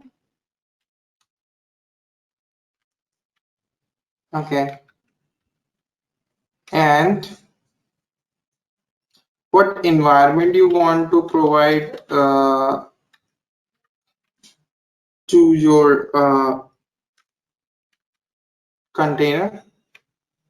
So here we can provide MySQL root password. That is the one environment that we saw on the file, basically on the Docker Hub page for this is the root password, right? So that we will provide. What do you want to give the root password? Super secret password. Not sure. Okay. And what else you can provide? SQL database. Just say what database name will be. I'll say okay. Database name will be SDB, right? Something like that. And what will be the user? You can say user will be any name. It can be, for example, it can be my name. The MySQL user, and then MySQL password, and that can be the same password as root as, but it not need to be super secret, so it can be only secret. Yeah, not matter here. Okay. So what other option we do have? Allow empty password. Okay. We skipped here. Okay, I think that's it. All other it should be fine with this. Okay. Now, one more thing we have to mention is ports, because when we will running the database container, we want also use some database client to connect to my database. For example, people use MySQL Workbench, and I basically use pSQL to connect to databases, MySQL databases. So you can provide ports. So ports are basically an array. So you can provide like the same ways like -p option when you pass to container, right? You can first provide the host port. So host port can be anything, but I would like to just give this because the MySQL runs on 3306, if I'm right. Yeah. And okay, so that's it. That's your database container information.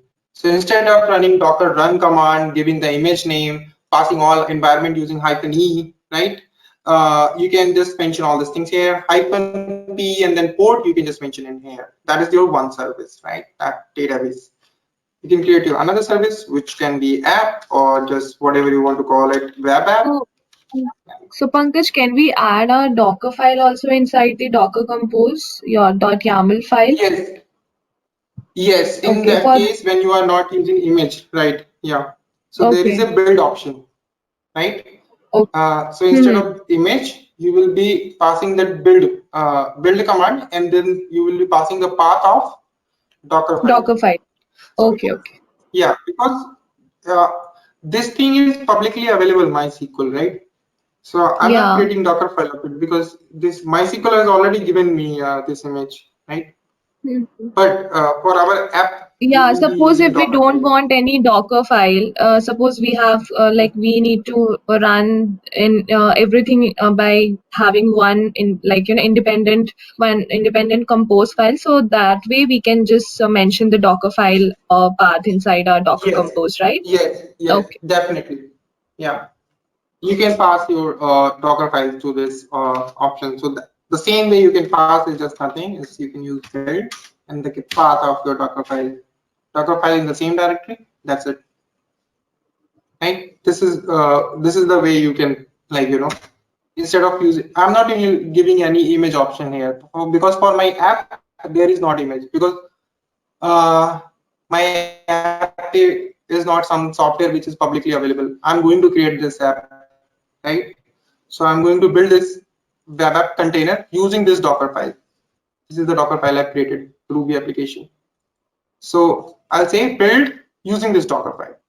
I don't have any image for this, right? Okay, command. So the command option is you can pass like what command your container will be running. So I don't have to stop my containers. So like the way I was doing here, so I was attaching my bash to Ubuntu container like bin bash, right? I don't want to attach something on it. I want to run a command, and that command is going to turn up the Rails server, and the Rails server is continuously running, so your container will be live. As long as the server is running, your container will be up. So I'm running bundle exec, I think Rails, yes, and then you pass the port on what port it should run, but I think that is by default port 3000, so you don't need to pass, and pass this find option, that also you can escape, but okay.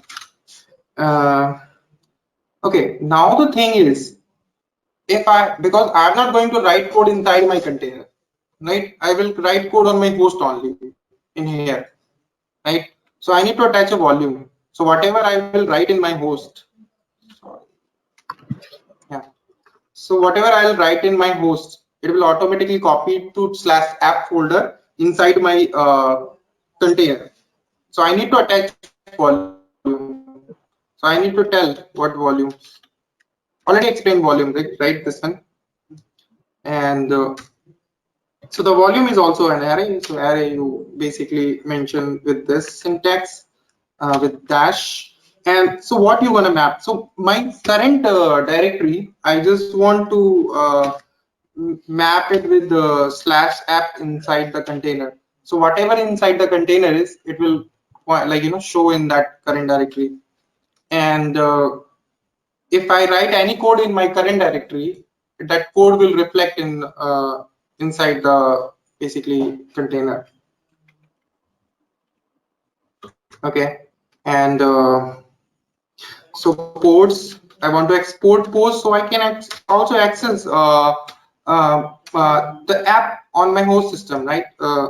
So because I haven't given a report here, and Rails by default run on port 3000.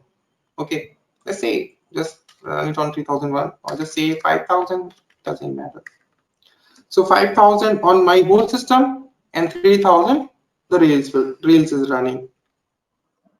Okay, now what you need to do depends on why the depends on necessary. I'll tell just a minute. Okay, so okay, before creating this web app container, first create the DB container. Why? Because when the application is running, it should always find the DB. Right? If DB is not available, the application will crash. Right? Application at the boot up will look for DB. So it's a depends on. Always create the DB container. When that DB database container is up, only then you create this one. That is depends on, right? And then so I have given because I'm running so this way using depends on to tell your container you get created after this get created, and links means this container can access the DB container. So you like giving this network possibility. So your container will be able to access your DB container. So the thing is like, see here I have given the name, not the IP address, because I don't know the IP address. IP address will get assigned when the container gets up, right? But in the Docker, you can using the name of the container, you can like get access the container. You don't need to the IP address exactly. It will basically will know, and this is the same I will provide as a host option. Like DB will be host. The host is like IP address. Instead of IP address, I can use the name in Docker. So I need to pass few environments here as well. I think the same thing. Okay, we'll pass TV user. You say root, right? And then what you need to provide the DB name. I think the DB name will be what for the name of the database, test DB. And I think you need a password and DB host, right? So these are we are passing to our application. Also where we will use this. So whenever from our application we will be making the database connection, right? These environment variable we pick the values. We pick values from this environment variable. And so DB password is the root password, that is super secret password. And the DB host is usually an IP address or the DNS name, but with Docker it basically works as a DNS name, so you don't need to give the IP, and we cannot give IP as well because we don't know what is the IP or what is the container IP will be, right? So this has somehow become our simple, easy that Docker compose.yaml. And Pankaj, hello, sorry for yes. interrupting. Can we Yes, please tell me. place all the stuff in the Docker file? All the sorry. Can we place these all the stuff in the Docker file which we are running the web app? So we are using Dockerfile here. See the buried contains this container Inside. image. Yeah, under that Yeah. there is a other stuff is there, na? Can we mention that particular thing in the Docker file? So all these things you are like ports depends on links, right? So basically volume you can mention, right? You can give command also, and port, or you can give environment you can give, right? So yeah, you can these things in provide this thing in Dockerfile as well. So there are Dockerfile commands you can provide there as well.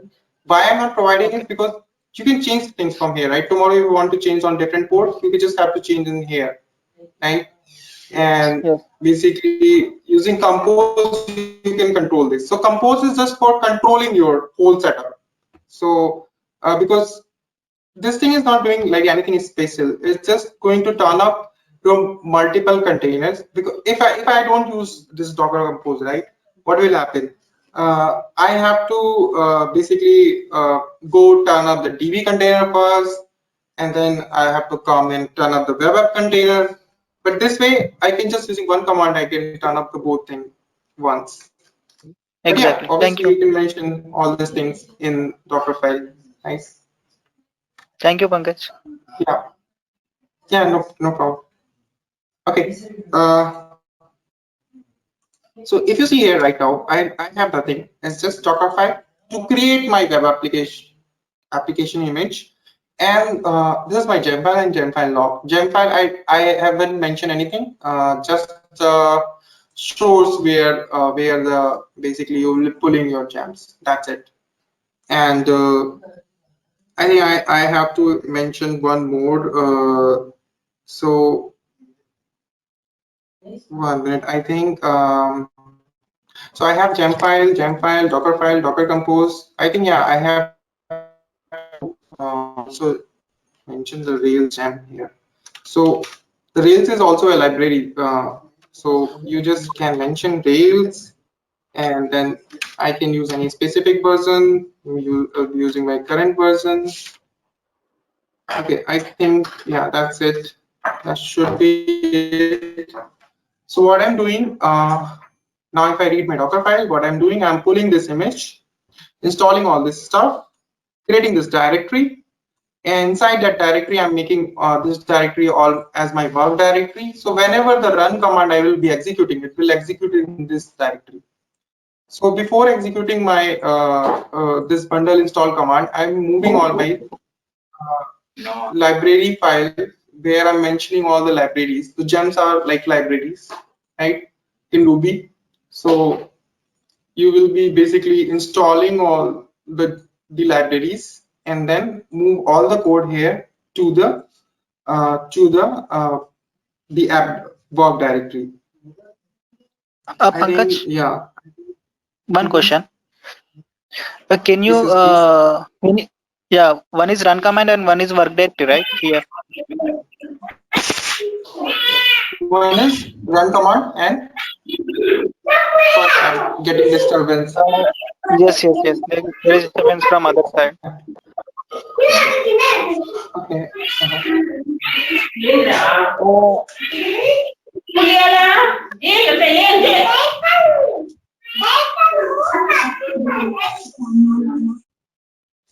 Uh, Venkat, please stop this. Hello. Can unmute them. Pankaj. Yeah. Here, instead of running the mkdir slash app, if you run the work directory slash app, if there is no slash app directory in the containers, so will it create directly instead of using run and both the commands?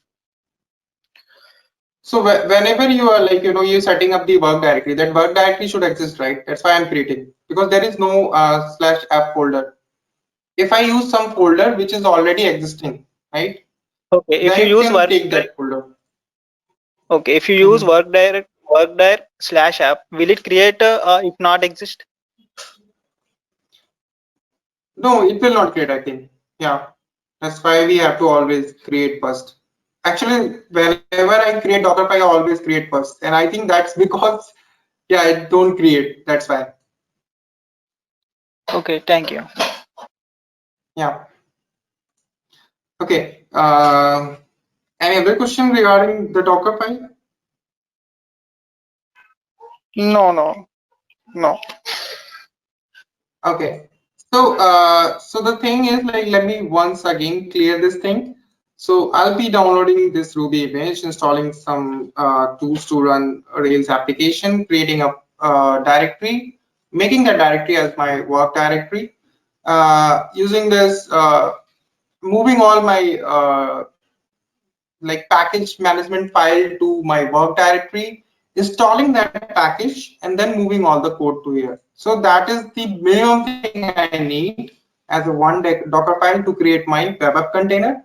And then Docker Compose, I have like mentioned one thing is my DB container, and the another thing is my app container. That's it, two part, right?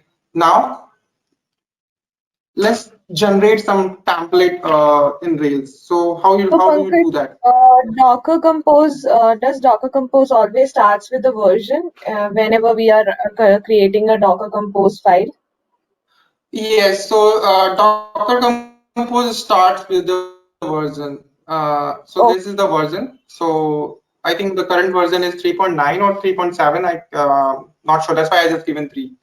Right. Okay. So every time they add few things to like capabilities of the Docker file. So you like more features in like newer versions.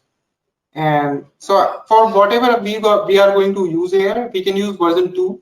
and 3 as well. Yeah, so I think both are fine. Okay. So you need to start version, and then you mention only your services. Services are nothing but your main containers. Right?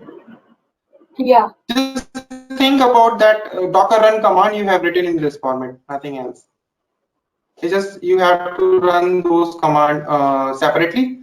With Docker Compose, you will be running that command like not separately, but using like one command will turn up those containers. If there can be like for right now we're just using only web app and DB. Think about there are multiple things you are turning up. Like there is Redis, there is message broker, for example, RabbitMQ. Then you have some stream processor like Kafka or something. And there will be a lot of things. And like you will get confused like whether to go start what and what not. So if you have this file, every time you just have to wake up in the morning when your office time start, just do Docker Compose up. That's it. Right? You don't need to go and start all the things manually. So how the Docker Compose works. So first I'm gonna run every, because Rails is not installed my system. And now this is the command to create the Rails application. So Rails new, and then basically you give your application name, test, anything, right? And you basically you pass certain option for database, like what database it should create, and that's it. Right. Now the Rails is not installed in my system.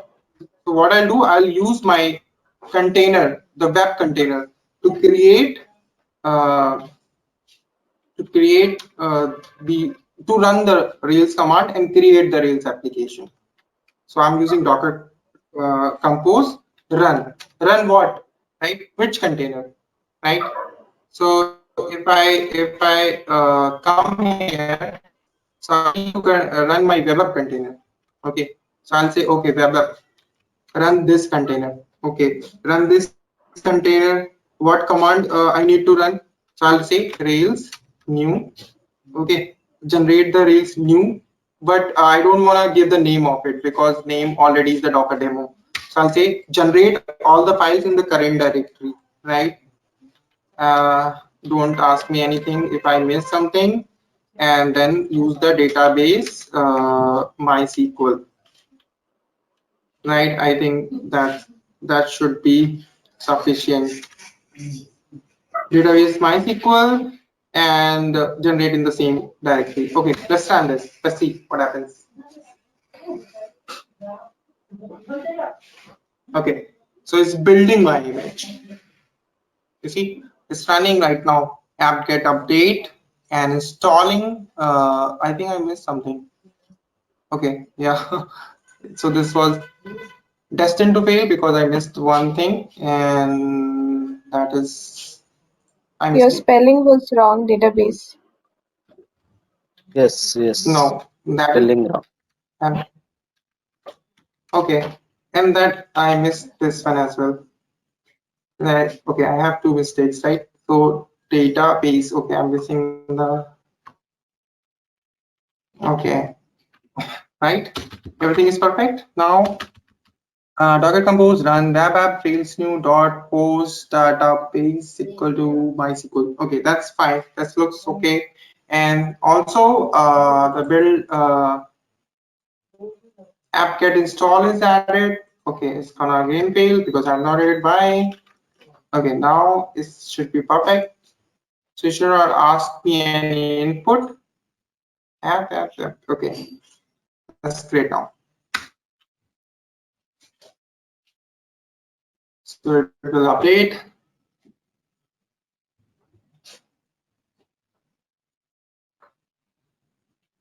It will take a few seconds. Let's see what happening when. So right now we have 4 files here. So this new Rails new command basically will create a sample Rail application.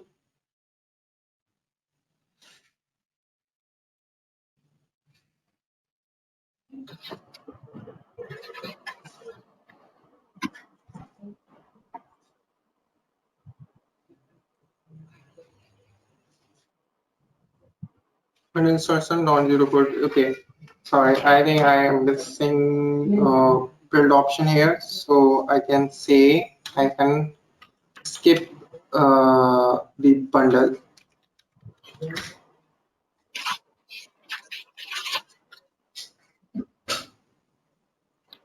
You must use bundle 2 or greater with this log file. Okay. So in that case, we can always look for Docker images, right? And then Docker already have this image which is created 1 second ago.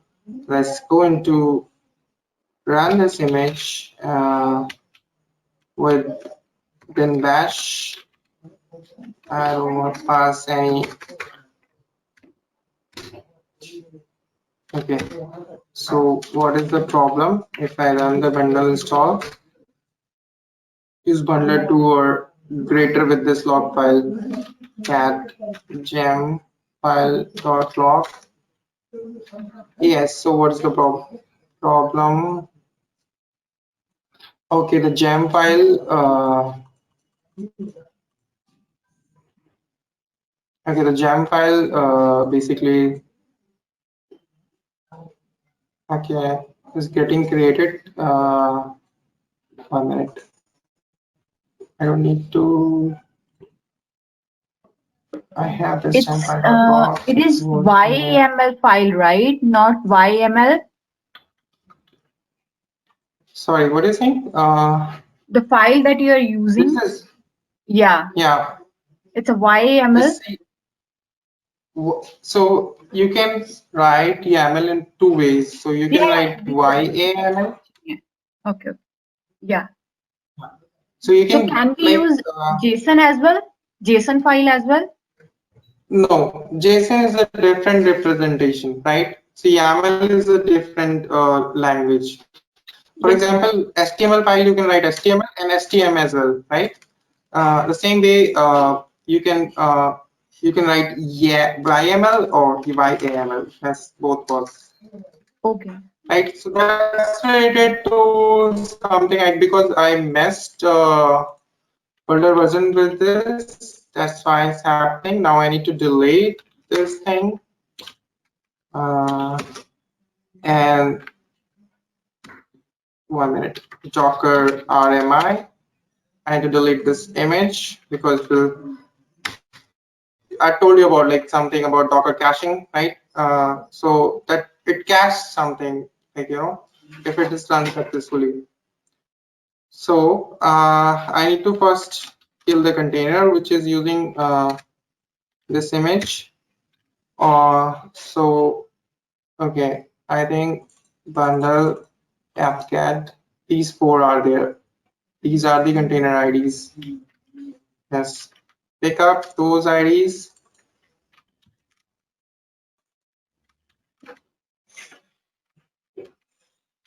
And now Docker Docker rm.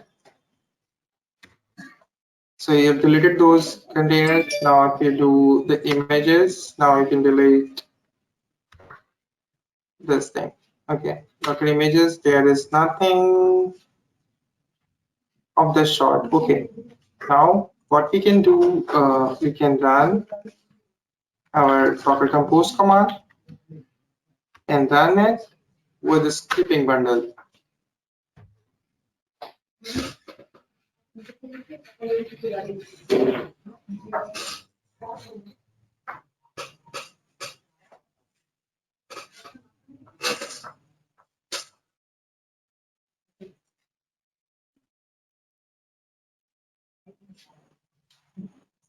Okay, the chat for knock is still empty. That's what.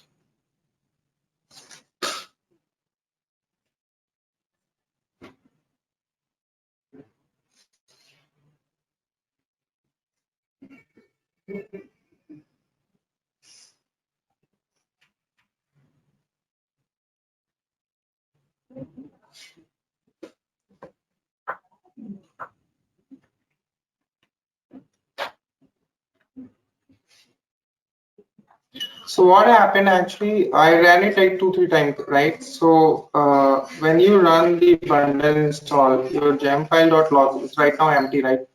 When it is run, it update this gemfile.log file. So whatever you have mentioned in here, it will download this gem. When I'm saying gem, you can understand library. This library from rubygems.org, and it will like lock it down to a specific version. And it will also lock it down the bundler version.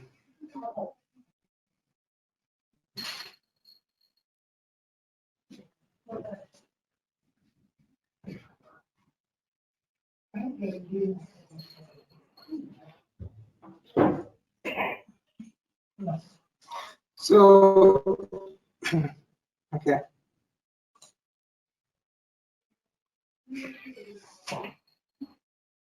this is still running.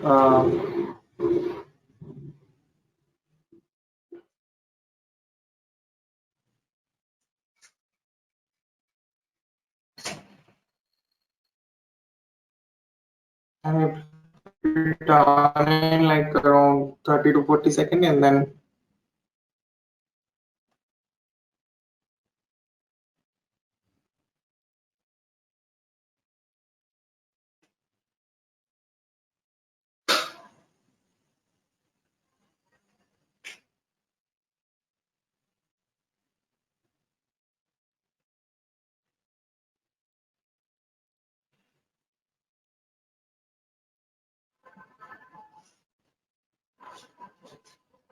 so this way I have nothing installed, not Ruby, not Rails, not even MySQL, and I have generated this whole app structure, Ruby on Rails app structure. So in the app you have like in controller, if you have worked on any MVC framework earlier, like model view controller, so you'll see these folder structure. Like controller, you place all your controller. In models, you place your models, which basically interacts with databases, and views are your like the representation layer. You basically write all your HTML and CSS stuff there, right? Okay, everything is there. I have nothing installed in my system. And now if you see the gemfile.log, nothing got logged because I have still I have skipped the bundler, so it didn't log down to anything. It just generated this file. So my purpose was to create a application using Rails new command. Rails new command will only work if the Rails is installed, and to reinstall Rails you have to install Ruby, like that dependencies structure course.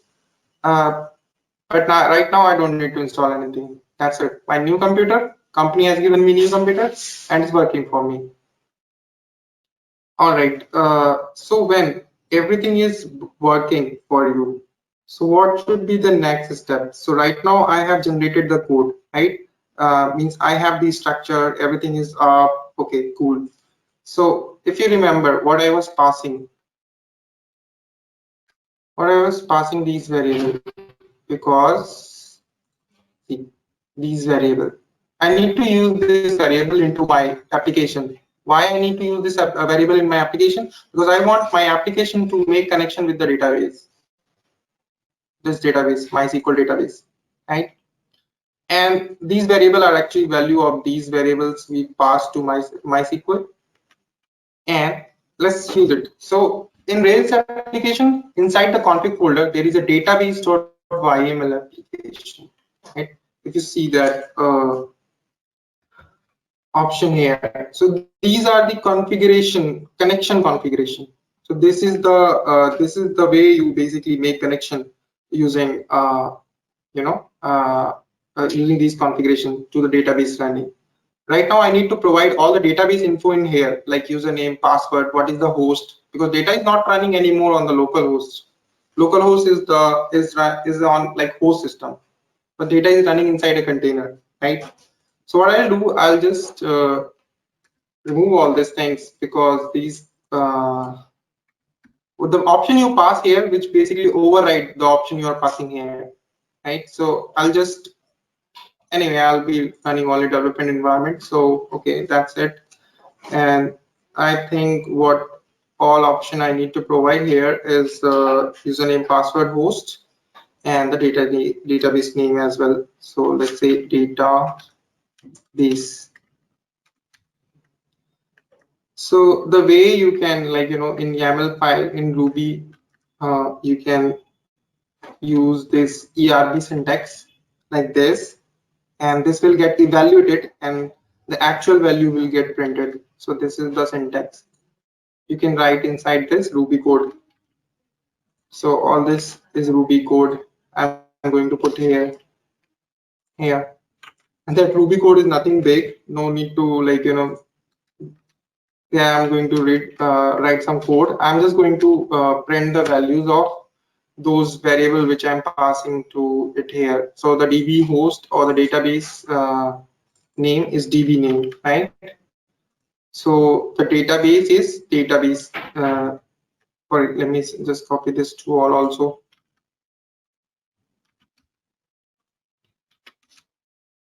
So all this, the DB connection setting I'm providing through environment variable.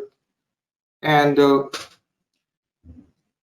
okay, so so the DB name is the DB name. Okay, so when this file will evaluate this actual name, the name is -db, right? Will replaced here, and the username is root. Sorry, I no need to copy, but the environment variable here, and then the password I need to copy. Let's copy the password and the host. By default, the host is basically the local host, but now it's not your MySQL is not running on your local host, right? That is running on this host DB, and that is DB host. All right. Give these things. Okay. That's only I need to change. The same application is same. I have changed nothing. Only I just let my application know how to connect to database and nothing else. So the next command is already you saying the Docker component run command, right? Using run command, you can run particular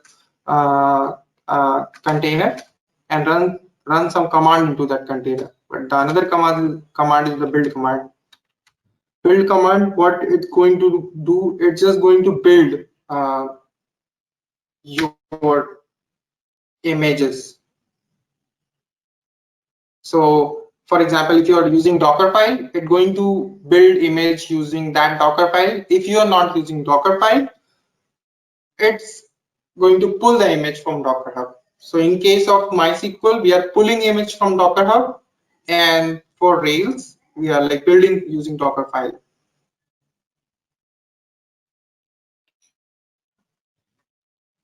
Okay, so just wait till all the image building process get finished, and once the image is like get created, you can turn up the containers using just one command, and that is up. You can stop the container using, like, you can, or just kill the containers using down command. That's it. So we'll show as soon as this get done. You need to wait for around 30 to 40 seconds. Meanwhile, if you have any doubt, you can ask here.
And the best thing is all these things which are getting installed, this is not getting installed in my system.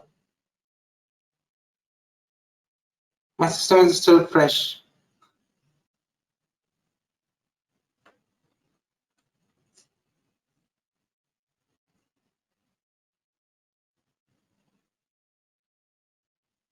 All right, so see, let's build this image and let's see how many images we get. So Docker images. We have this web app. We have this MySQL one. All right, let's now turn up the image. No, before turning up. Okay, I know. Yeah. So let's turn up the image. Docker image. Sorry, Docker. Now we need to use the compose command to turn up. So we will be using Docker compose up. So first the DB container is getting up. Why not the web app container? Because we used this depends on right here. That you cannot write in Dockerfile. That only you can tell here. That first run this container and then only run this one.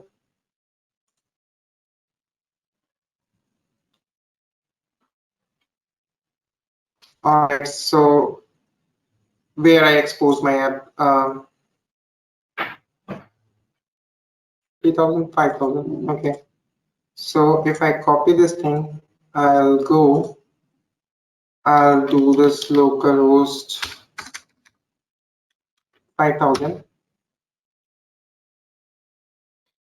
That's it. My application is running, and nothing in this application is installed in my system. So see, you are getting the logs also in here. Every time when you run something, you will get the logs. Also, you can see this way, like exec docker ps. See how many containers are running here? 2 containers, right? Let's see this container log, docker logs. So this is the log from your container. If you want to see continuously log, okay, just stop. Just stick to it. If I keep giving it space, right, nothing is coming because nobody is using my application. Let's use our application. What are you gonna do? Just reload. That's it. Your application logs will get printed like that. So this way you can read your logs, and this is your main FDB thing is running. So that is one part, like how same way, whether it's a Rails application, whether it's a Python application, whether it's a Java application, you can create, you can run, you can build your application without deploying those languages or any of the build tool. The last part which I left, so that was my demo, but before that I left the Docker networking. Let me finish it as well so I can explain how Docker networking works. So Docker network else. Okay, so see this this is the network which basically my compose file has created. So my basically the web application and the data application can talk on this network. But let's stop this time and completely down this. Yes. Okay. Now, if I do the network analysis, I have only 3 networks. One is bridge, one is host, one is none. So these 3 network you get by default with Docker, right? So bridge is the default network, and the IP range basically start in bridge network from 172.17. That's why all the container, get IP like this, like 22.34, like this. But it will always start with 172.17, right? And And bridge is the default network, and but you can change the network also, like providing -hyphen. So if you run something Docker, Docker run this thing, maybe I give the name of the container, so it's much clear what I'm running, and I'll use like -hyphen network, and I can say, okay, I don't want to use this. If you don't pass anything, you will get you will basically will have this bridge network, and if you can pass, host and run as well. So if I'm running, so right now, if you see the Docker PS, right, this is the container. What is the IP of that container? Docker inspect. Let's see the IP of that container. There is no IP address. There is no network, because we have choose the network none. So it's null. No network is provided for you, right? And exit from here. You can choose host network. Host. Host means it will use my computer host network. So in that case, I no need to forward my port, because it will use my host network and it will use port on my host.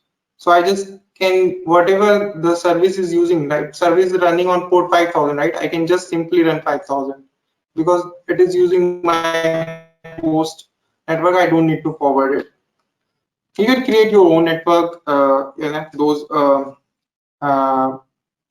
like if you want to like keep run certain container in one network and the certain container is another network for isolation, but those are the things like of advanced nature.